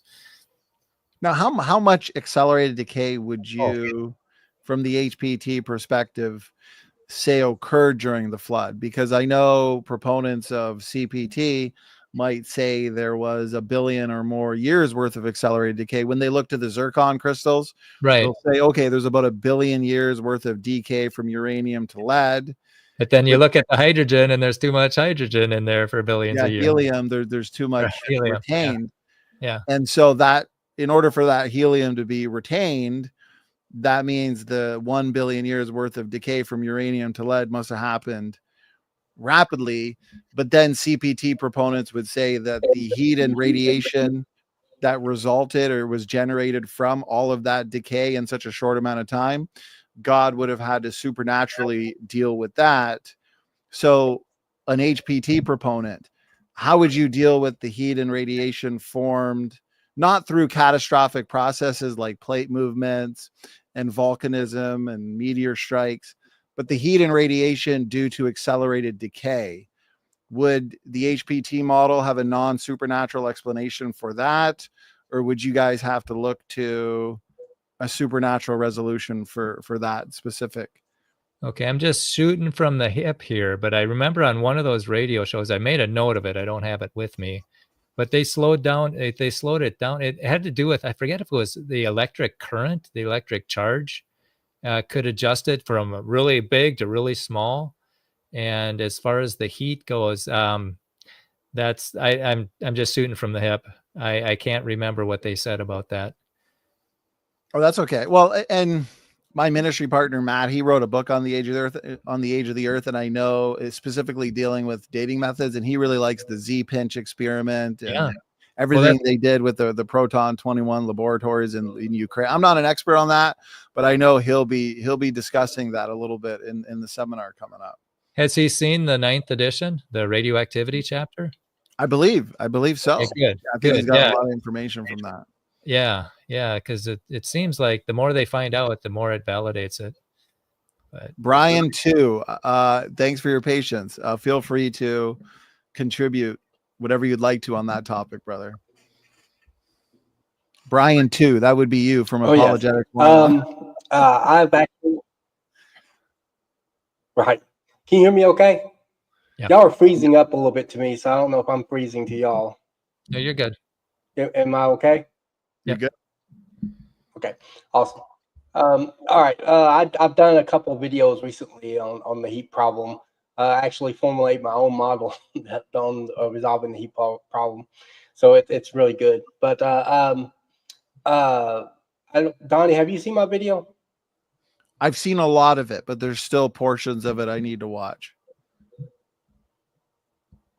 Yes. In it, I also introduced a naturalistic theory to our naturalistic trigger to accelerate nuclear decay. So I actually don't invoke miracles with accelerate nuclear decay. I know I'm an oddball on that because you're right, Donnie. There's a lot of YCs that do invoke. Nothing wrong with being an oddball. Right. Accelerate nuclear decay. But then when you start doing that, then people start saying, well, what's God's motivation for accelerating nuclear decay? Then the YC has to say, well, they don't know. So I don't have to sit to worry about the motivation. The blood conditions actually cause the situation which accelerate nuclear decay. But I was going to, you mentioned the assumption on them assuming that it's accelerating all at once. That's one of the assumptions that I mentioned in my video early on. When I talk about the assumptions that the evolutionists have on the heat problem, is that they assume that all this heat is just kind of dumped into the water all at once, or generating in 2 seconds, or they're assuming it's building up over time on the year, but no mechanism to alleviate it during that time. So a lot of times they don't even realize they're doing it. They're like, well, it takes so much to boil the oceans. It's not like it's being dumped all into the water all at once. But I just wanted to comment on that because you mentioned that particular assumption, and I did actually raise that in my video. Cool. Thank you. Yeah, and you mentioned what would the purpose be for that radioactive decay? It might be to, in some places on the crust, they had so much you're breaking up to me. They had so much radioactive decay that that the crust just exploded. That's how we got the inland seas.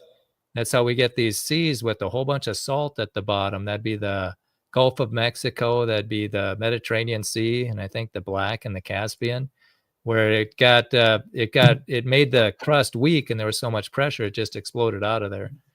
And I'm sorry. Okay, Brian, I think it might be on your end if there's some breaking what's up. Saying that? Because we have only got a little bit of time left. Brian, too, do appreciate your contribution there. And Brian 1, thank you for the follow-up to that. Okay, let's move to our next guest, which is Scriptures and Stones. And so it's great to have you. If I remember correctly, it's not your first time here. You hold to the old Earth creationist position. Okay, awesome. It's great to have you, brother. Tell us a brief intro. What were your thoughts of Brian's presentation, and what would you like to discuss with Brian?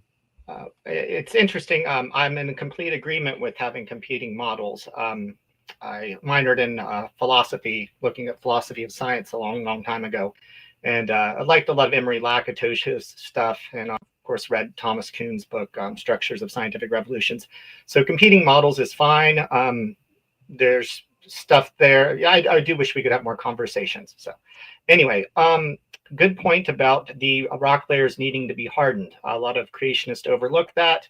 You can't have faulting if the rock layers aren't hardened, all sorts of stuff that way. The thing that's interesting, and I'm a little rusty on this, so my disclaimer will be, this, I'm trying to remember from like 10, 15 years ago, because I've been working on a completely different topic for the past year. But you have the lakes draining as forming the canyon primarily, right? Yeah. That's neat because after I graduated, the university that I went to, Shawnee State University, their whole geology department started studying proglacial lake tite, which was a large, bigger than Lake Erie sized glacial lake that existed in Ohio, northern Kentucky, maybe even stretching into Pennsylvania, that did have a dam breach. And once again, I'm a little out of the loop on this, but maybe 2 dam breaches, maybe an ice dam breach first, and then a rock dam breach, or maybe 1 dam breach. I'd have to see what the current perspective is on that. And they started figuring this out about 15, 20 years ago. So we know that area of the Ohio River, basically from Portsmouth on towards Cincinnati, is a very young section of the Ohio River with this lake draining. It's very straight. It doesn't have the meanders.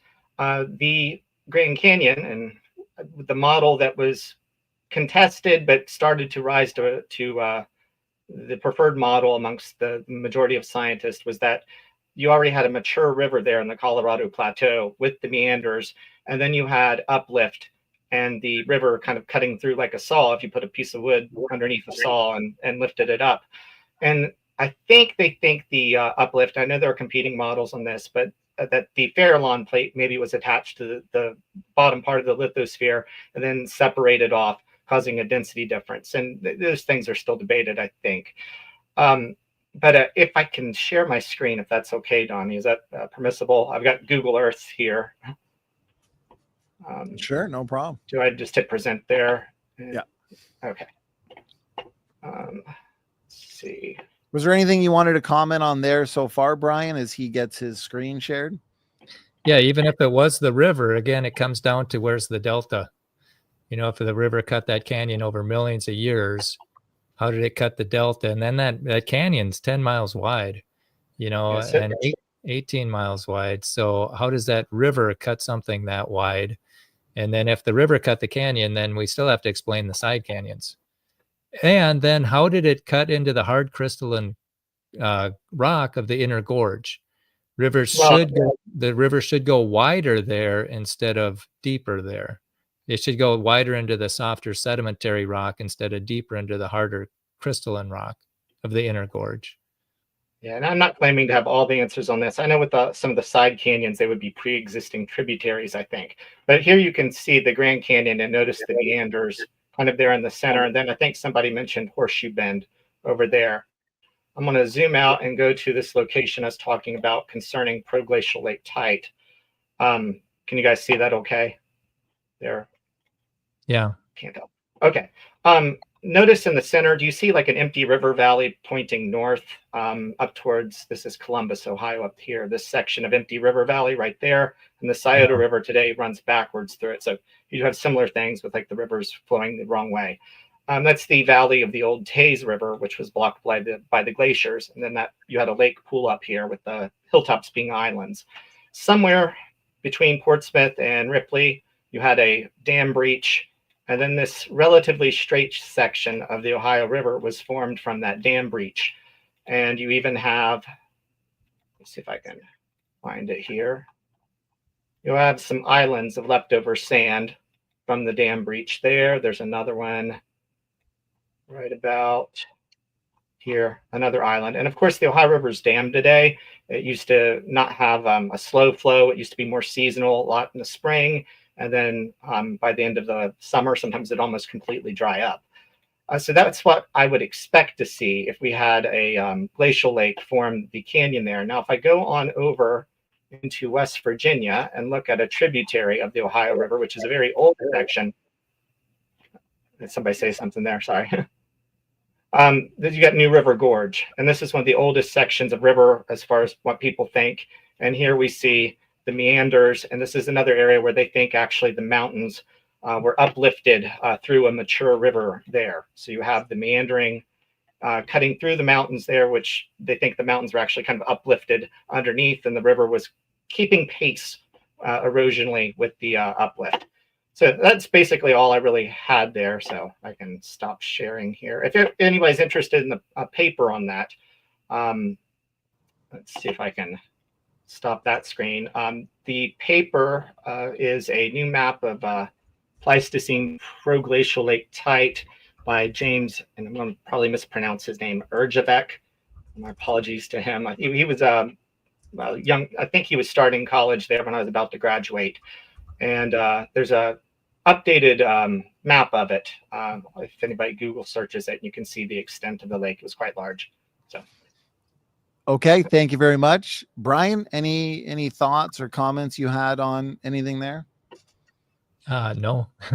Thank you for sharing, though. Yeah, my main point is I would expect to see it more of a straight shot. And here we have a sizable lake and with soft limestone and dolostone bedrock too. So I would expect the canyon to look a little bit more like that if that was the case of formation. But competing models are good, and I'm rusty on this. I've been studying a completely different topic for a while. So, Brian, what would you say would be one of the largest challenges or most difficult problems for the old Earth interpretation of the Grand Canyon?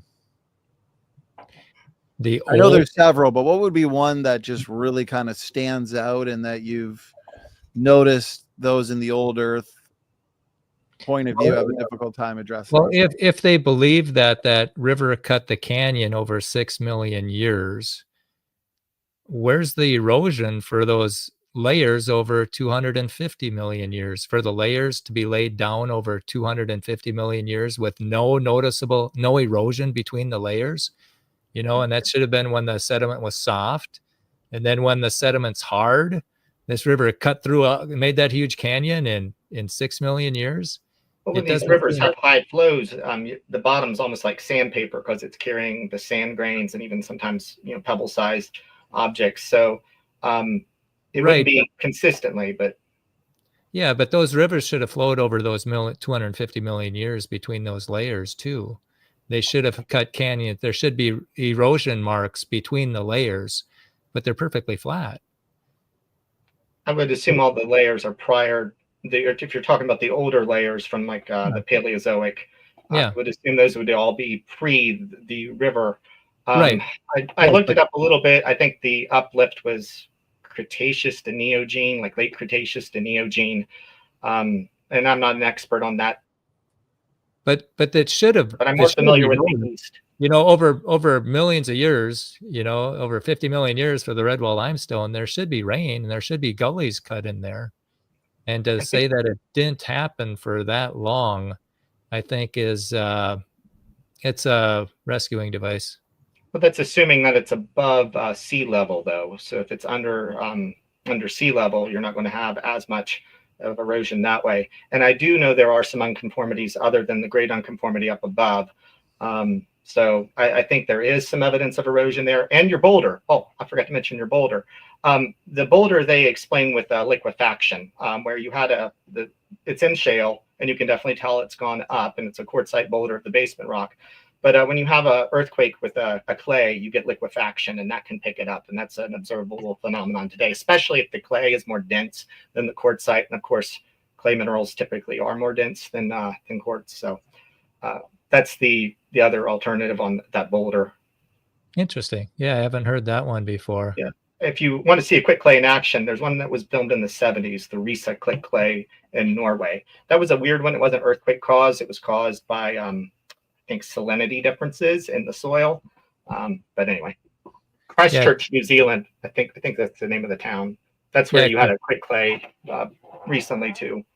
Yeah, because Walt Brown, he would say that's liquefaction is how all those layers got sorted so evenly, so purely.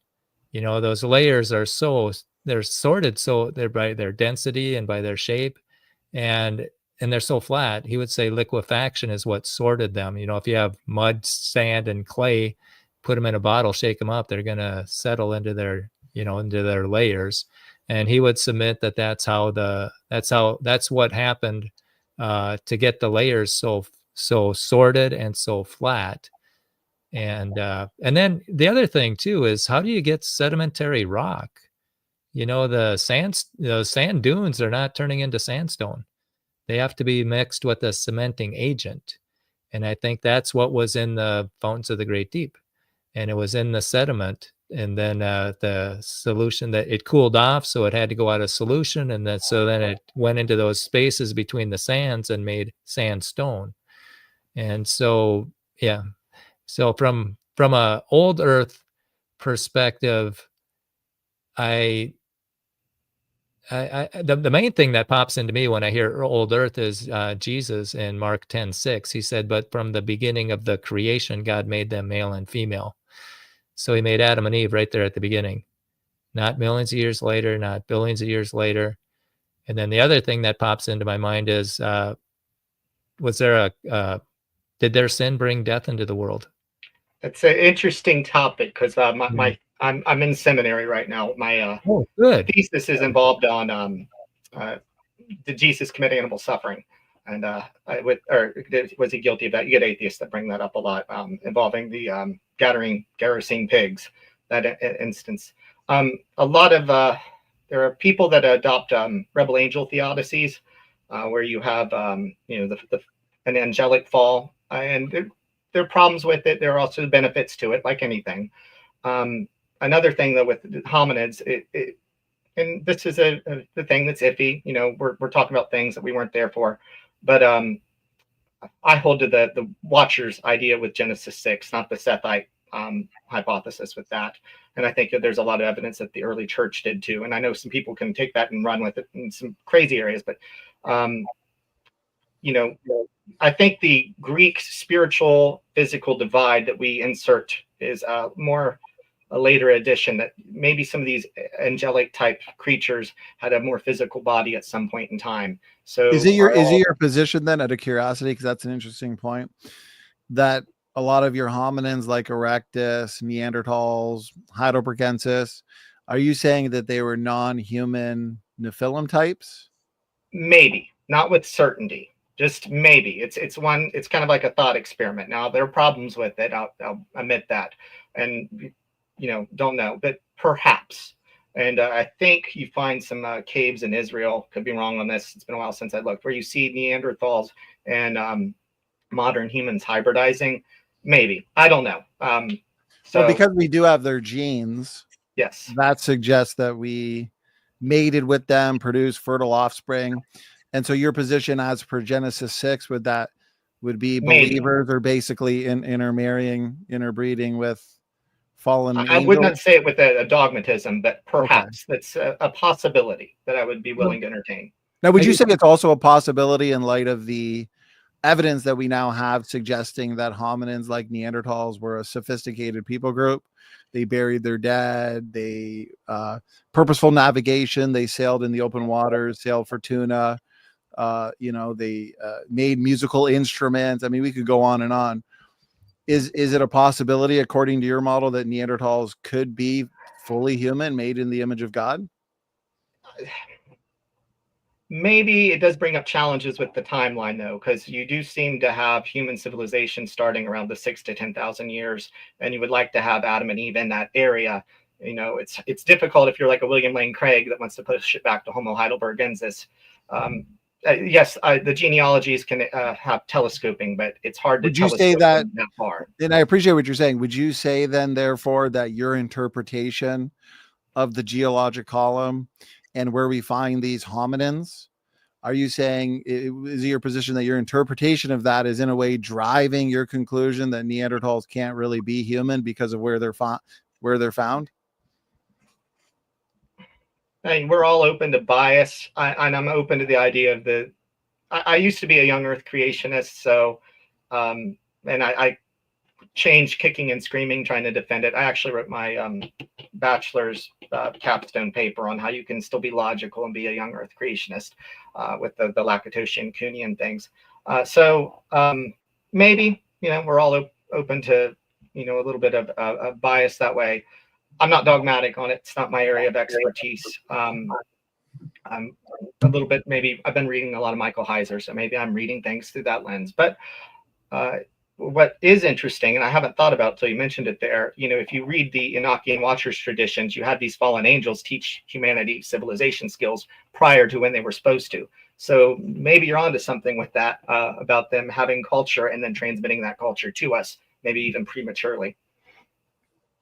Well, I appreciate you interacting with that. You're a good sport. Brian, and any thoughts? Anything you want to add? Yeah, I would ask, what verse in the Bible makes you think of millions or billions of years? Well, I mean, Genesis 1, where it's unspecified there, from the creation to the beginning. But Well, it says the first day, the second day, the third day. yes, but it follows the pattern of the ancient Near East with the kings lists and things like that. So, Okay, well, so I do think it's historical. I would not take it to like a William Lane Craig extreme of completely, his mytho history aspect. okay. I So- don't think it can be pressed for modern standards of literalism. You have to read it like Okay. an ancient Near East person. Okay, so what verses would cause you to think of millions or billions of years? Well, for one, with the populations, with is it all just breeding amongst the family, or were there outside populations? That's another one. Another one, the Genesis 1 and Genesis 2. Actually, where it's almost like I'm two curious creation accounts. I'm curious what verse that is. You're talking about outside I population. don't remember the verse specifically, but in Genesis, like, Are you talking Cain's about Cain wife. because Cain had to Yeah. go and find his wife? Yeah, there are issues there, and I'm a little, like I've said, I've been studying a specific New Testament text for the past 5 years, so I'm a little rusty on the specific verses in Genesis. I do know there are people that bring up issues with that, where if you have these strict 6 days, young Earth creationist view, there are some textual problems. Now, granted, it is a very straightforward, literal way of reading it. It has its advantages in English. Of course, you can bring up the Yom issue, where Yom is a little ambiguous regarding that. I would say God's accommodating his creation to humanity. If he gave us a scientific complete layout, nobody would have believed it back then. So I maybe like a Mike Licona type perspective on scripture here, where the Bible was written to an ancient audience, but still for us, and that you can't press it for modern day specifics in some cases. So I guess my question would be, are you using the Bible to interpret the world, or are you using the world to interpret the Bible? Well, when you're using the Bible to interpret the world, it comes with different ways of looking at it, like evidentialism or presuppositionalism. And Yeah. if we are not careful, and we just, if we just take what we have in the modern King James and look at that specifically without being not critical in the sense of super skeptical critical, because we have the Bible with the Holy Spirit to help guide us, but it's also good to ask tough questions. Otherwise, we can ignore some things, like the ending of Mark or things like that. So like a critical realism, but open to the supernatural and open to God trying to get, his message to us. But there are textual issues that I think are solvable, and I don't think they're big deals. But you've got to look at the cultural context and some of those things. So what do you think the best scientific evidence is for millions or billions of years? I'm not a person that's going to say science is absolute truth. So I'm okay if the actual truth is, if God did 6 days literal creation, if I get to heaven and that's what's happened, be like, cool, I was wrong. But from the scientific perspective, one of the things that changed my mind was craters. The Serpent Mound impact structure in southern Ohio, I tried fitting that into Answers in Genesis flood model. I could not make it work, no matter how I tried to wedge it in there. The crater had to have happened sometime after the Mississippian period in the Paleozoic. And how old were those ages? It was about 300 million or 250 million. I think it's like 300. And how did they know that? How did they know it was 300 million years ago? Well, it's hard to date sedimentary rocks. You can find specific Absolutely. layers of something called glauconite, I think. volcanic ash deposits where you can find those. Of course, you're using relative dating, and of course, you do have assumptions in there. However, there's whenever this thing hit, it would have caused gigantic mass extinctions, and it would have had. Let's go back to the date. Let's go back to the date. You mentioned there are assumptions. You know, yes. they don't know the initial condition of the rock. They don't know if the decay rate's been constant, and they don't know if it's been contaminated with water. And when we date rocks of known ages like Mount St. Helens, we get wild dates like 340,000 years to 2.8 million years. And so should we really trust those dating methods, especially when they fly in the face of what God clearly says? Well, there's a bit of a issue with the Mount St. Helens thing. The issue there is you're trying to use something that is like, it's like trying to measure a table with light years. You're dealing, the scale there is so off that your error bars are going to be wrong. Some of those dating methods are good for short periods of times. Some of them are good for long periods of times with gigantic error bars.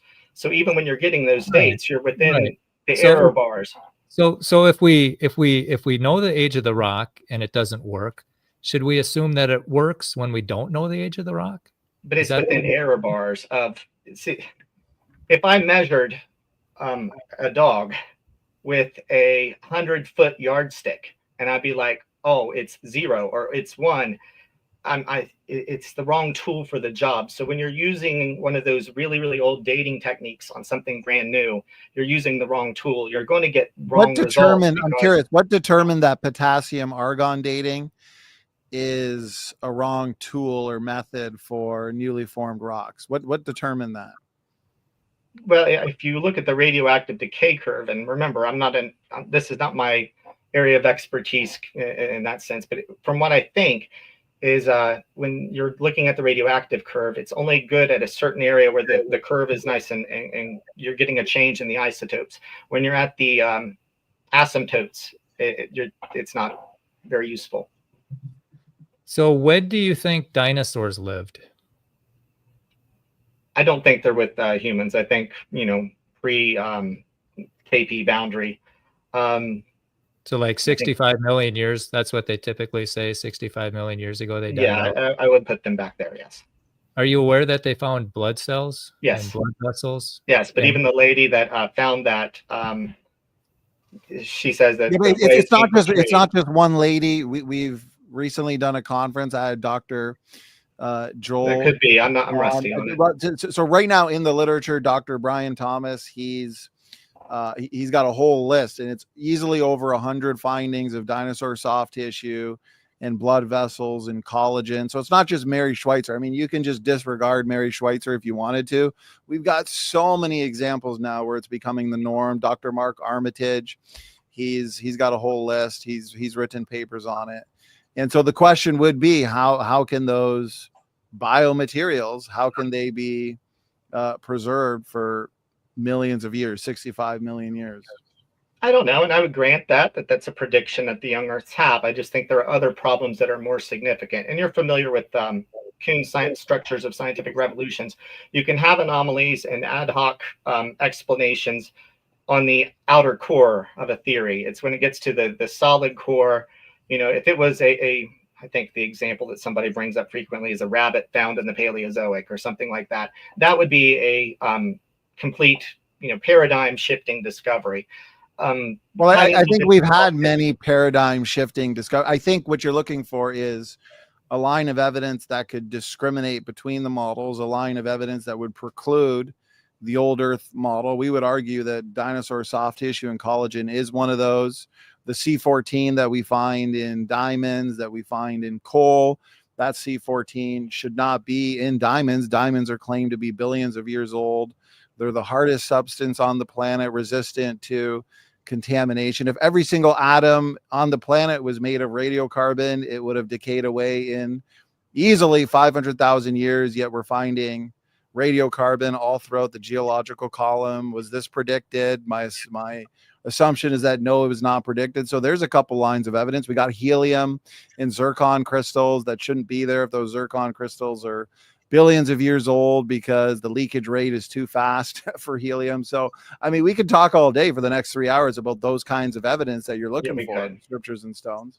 And there's a lot of rescuing devices for an old Earth to make millions of years, you know, like they, you know, the fine tuning of the universe, they have to imagine a multiverse. You know, we still have comets that can't last millions of years. So they have to imagine a Oort cloud. We still have a magnetic field where the half-life is 1,400 years, you know, go back 20,000 years. Morris said we'd be a neutron star. So we have to imagine dynamo. You know, we still have spiral galaxies, which should have wound up over millions of years. So we imagine dark energy. And we've got, you know, the expansion of the universe is accelerating. So we have to they have to imagine, you know, dark energy, dark matter before the spiral galaxies, and then dark energy.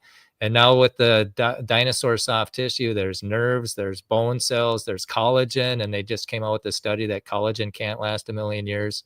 So there's an imagining device that they're going to have to imagine, but they haven't imagined it yet.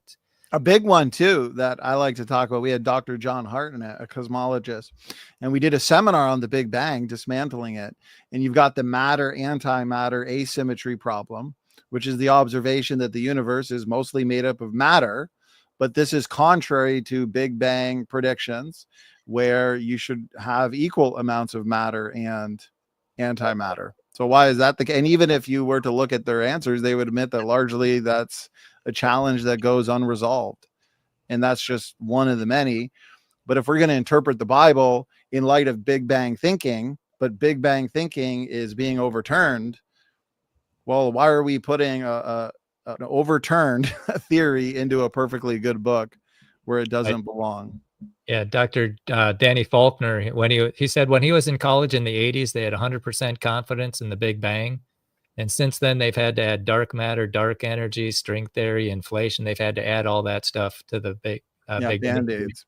Yeah. You are familiar, though, of course, with the idea that the Big Bang actually was against the atheists. You know, it was a Catholic priest, right, that came up with it. So atheists fought it for a long time. And I 100% agree. What science can, in the sense of what science holds now, can be wrong. But are we willing? And, you know, yes, we have our faith, and I believe the Bible's inerrant, infallible. Maybe I have a nuanced version of inerrancy, more like Michael Heiser's view on inerrancy. But can we admit throughout the years when science has a point that's against us, and then when we have a point that, you know, concede, you know, we're not concedes, but where it aligns with it. And so I'm not saying that I would hold the scientific thing in absolute truth terms. I do think it's okay to entertain, to try to figure out how scripture can be aligned with it and things like that, but we can't be dogmatic about it. It's a tertiary issue. And if I'm wrong, I'm wrong on that. Well, I think that, you know, I think that it is, I think it's foundational. If Genesis, if Genesis didn't happen, the people who refer to Genesis, their credibility is in question. And Jesus always referred to it as an accurate historical event. And if he's our example, and he says that, but from the beginning of the creation, God made them male and female. Who are we to say that it was millions or billions of years later? And not to mention, and we just did a 4.5-hour debate seminar, Scriptures and Stones, with Conspiracy Cats, a popular evolutionist YouTuber. And we went over in our 50-minute opening statement the genetic data that puts Eve, the mother of all living, Adam, the first man, back just 4,500 to 6,000 years ago, low diversity, fast mutation rates. And so from the old Earth creationist position, I do see the dilemma that you have, where if you go with the empirical scientific data, you have to concede that Adam and Eve, the first parents that God specially created, go back just 6,000 years ago. But now what do we do with other hominins that I would argue are clearly human, like Erectus, like Neanderthals, right? I see that dilemma you guys have, because, well, those are found, you know, before modern humans. Those are found. I kind of like Swami Dass's take on it. And once again, this is not something I'm dogmatic on. I'm open to it being, you know, changed. Swami Das has hominids and then a special created Adam and Eve. And then that integrates into that.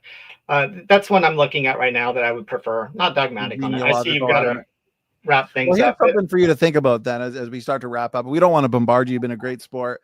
This is an argument I brought up to Conspiracy Cats last night a couple times, and if I remember correctly, he didn't answer it. If we were to go with the hominin story that evolutionists put forth, and let's take any hominin, take Erectus. It's said that Erectus lived on the globe from between 1 and 2 million years. That's a lot of time. And let's say they existed in a population of 1 million. Let's say their generation time was 25 years. If my math is correct, that's about 1 million dead bodies every 25 years. Okay, where's all the dead bodies? Where's the billions and billions of dead bodies? Where's the campsites? Where's the grave sites? Where's the stone structures? Where's the evidence of this 1 to 2 million years worth of hominin history? Because it's a fact that we could actually fit in the trunk of our car every single Erectus fossil that we have. I'm pretty sure we only have one nearly complete Erectus fossil. That's Turkana Boy. But we mostly have fragments. We don't have any evidence for this 1 to 2 million years of so-called Erectus hominin evolutionary history.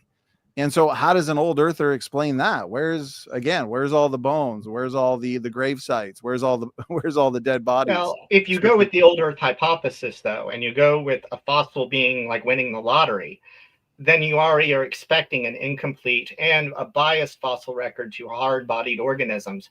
So we wouldn't expect to have that.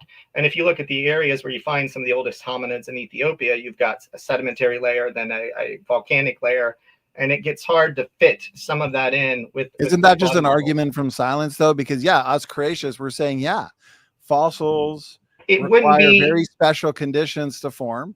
Conditions that a global flood would allow for, plus some local catastrophes after the flood. I get that.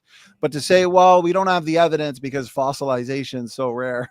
Well, you don't have the evidence for the story. And it doesn't have to just be fossils. What about the grave sites? What about the stone structures? What about the campsites? I mean, none of it's there.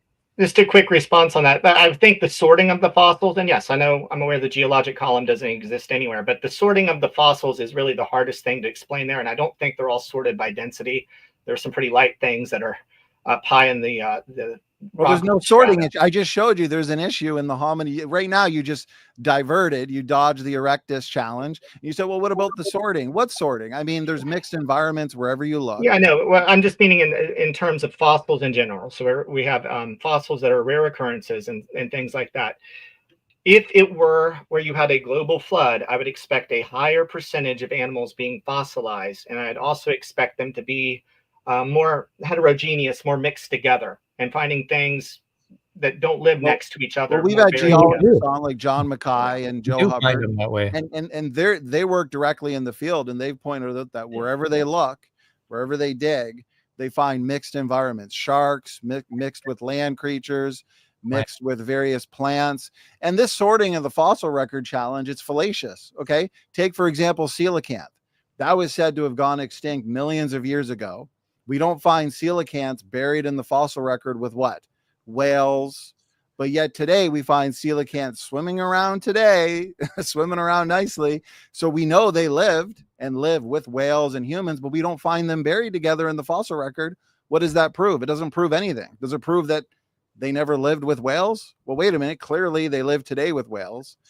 And so just because we don't find, let's say, a human buried with a plesiosaur, well, it just means they weren't hanging out. And it's even more interesting with coelacanth. Coelacanth lives in the ocean, and so does a whale. Why don't we find them buried together in the fossil record? Well, I would think you would find a lot more of the examples.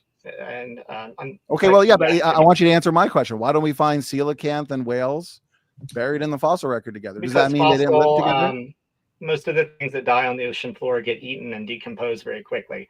And there may be but the fact that we don't find them really isn't that big of a problem, considering you're talking about a creature that is kind of rare. With the whale deposits, you're dealing with the larger bones that are going to be more likely to be fossilized. I really can't explain exactly why you don't. Right, no, exactly. And that's the whole point. So for an old Earth Cretaceous to say, oh, well, why don't we find humans buried with a mosasaur or a megalodon? I can ask the same question. Why don't we find a coelacanth buried with a human? Oh, wait a minute. Coelacanths live today and humans live today. But do you think the pre-flood people had a sophisticated civilization with lots of hard objects, even metallic objects? Okay, so with that being said, then we would expect to find somewhere, unless it was completely demolished, maybe with the heat problem. But anyway, more of them. And I know there are a few of them. I think Dr. Carl Baugh has one in his museum, if I'm correct, right? But the issue there is the proper documentation and all that. So one example, maybe, and that if it is valid, that would be a game-changing thing. But I would expect to find a lot more of them. I think there's better evidence for the monsoons over Saudi Arabia, and I think that's the battle. Well, I'll say this, and then I'll allow Brian to give his thoughts. I would say it's more like a needle in a haystack. What does the book of Genesis say? God creates two people, Adam and Eve. That's what we start off with. But he creates millions and millions of animal species. They're populated worldwide in fully functioning, fully working ecosystems. And then 2,000 years later, you have the flood. But the Bible does say that every thought of every man was wicked. There was a lot of murder. There was a lot of violence. They probably weren't following God's command perfectly to be fruitful and multiply. So you probably had an isolated, smaller population of humans, okay? But you had a world full of animals at that point. And so I would expect to find very few human fossils in flood rocks, but a lot of animal fossils. And that's exactly what we do find. And the human fossils that were fossilized, it would probably be like finding a needle in a haystack. I mean, good luck trying to find one.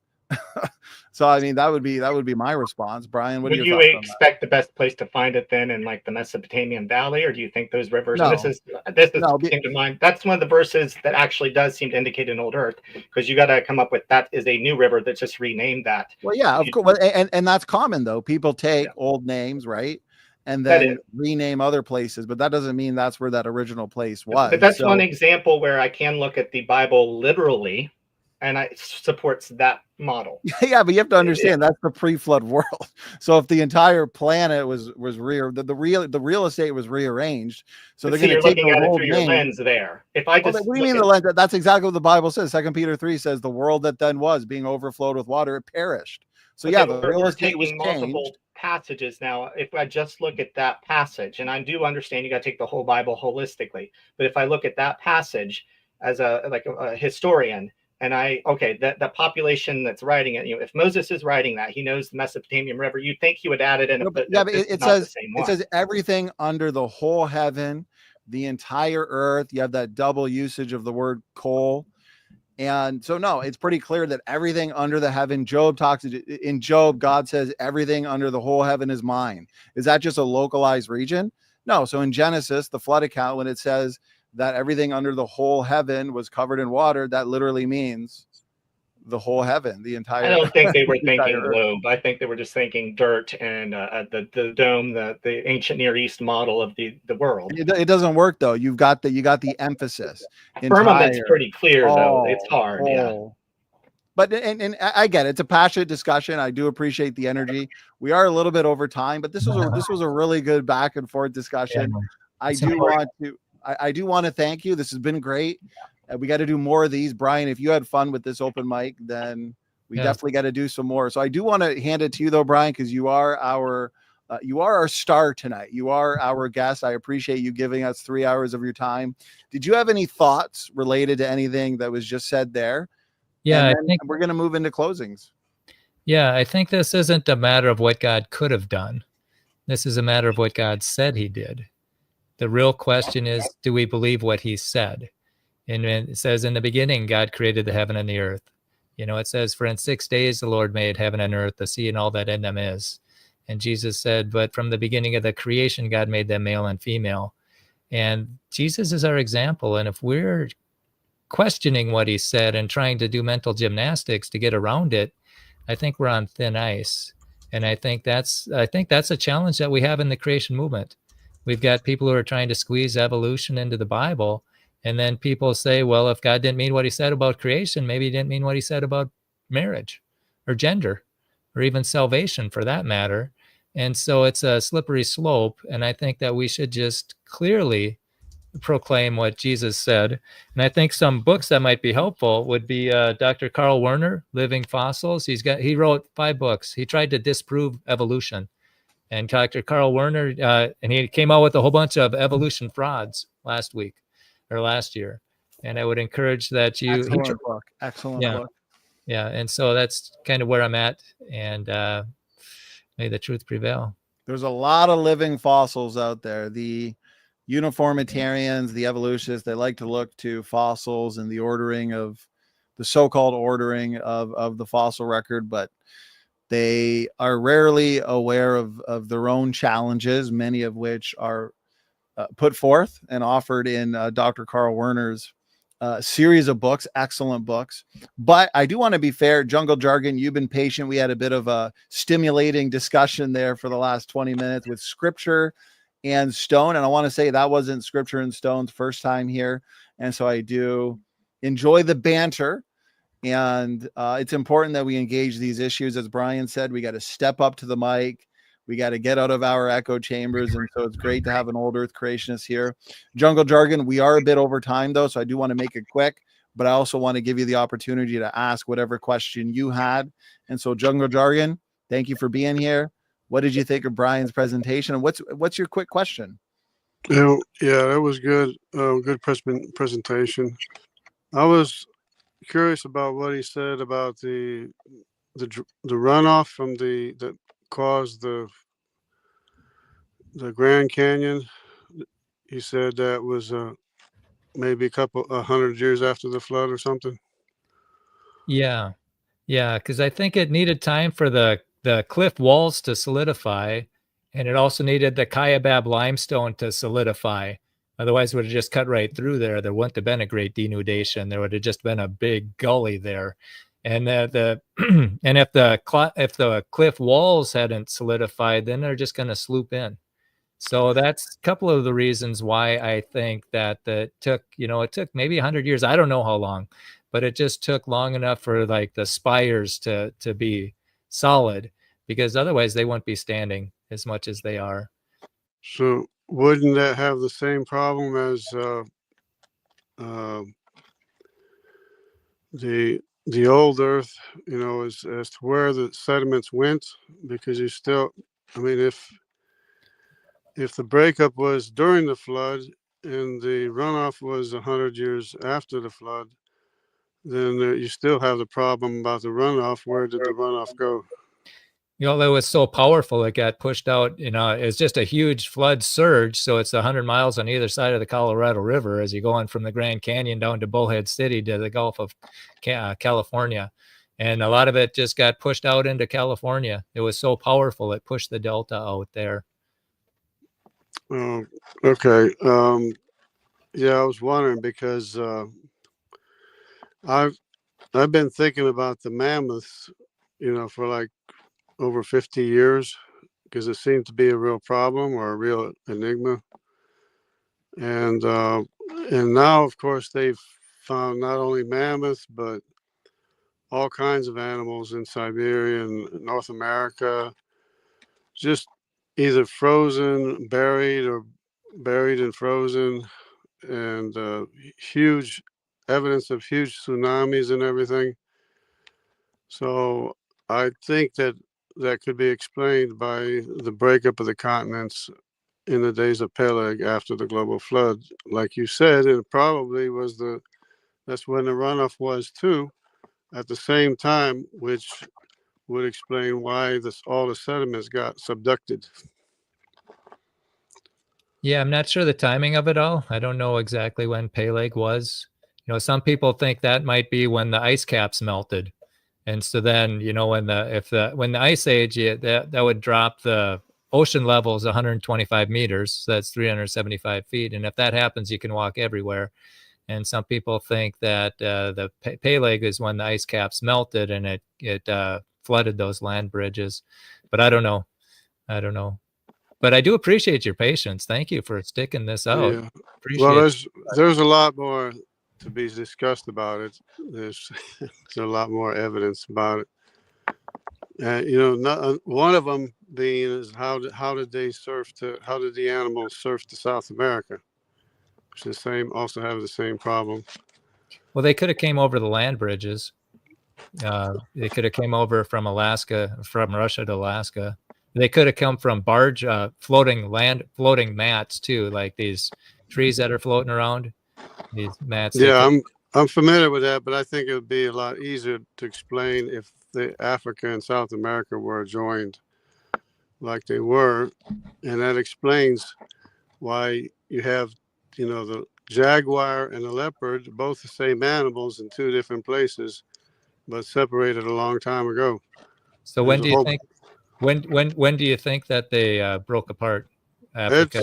It's about 100 years, depending on how you do the dating. It's about 100 years after the global flood. I counted 100 years, but I thought that was a good time.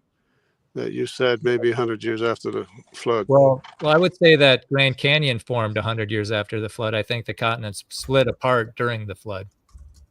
Right. Yeah.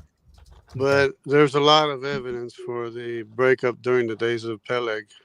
Okay. I got to say, Brian, an aspect that I like about the HPT model, and correct me if I'm wrong, is with your catastrophic plate tectonics model, when the plates are moving at meters per second speeds through the floodwaters, you don't really have any lubrication of the plates. But in the hydroplate model, you have the fountains of the Great Deep breaking open, and it's a lot easier for those plates to slide and slide quickly, but you have the lubricating factor to what?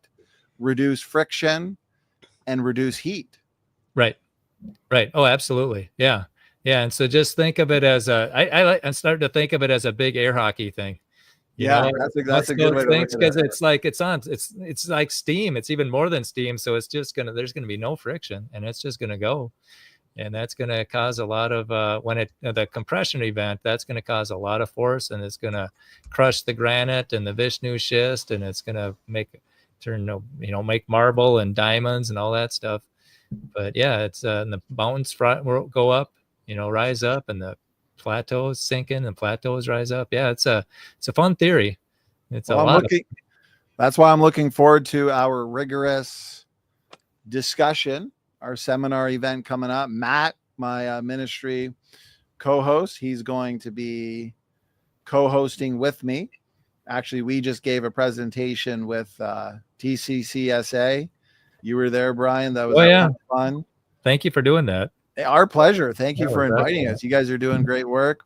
And we just did our debate seminar for 4.5 hours last night on Adam and Eve. So if you haven't yet seen that, do check it out. Brian, I got to say, this has been a ton of fun. Jungle Jargon, thank you so much for joining. God bless you, brother. Always great to have you. I'm going to put you backstage.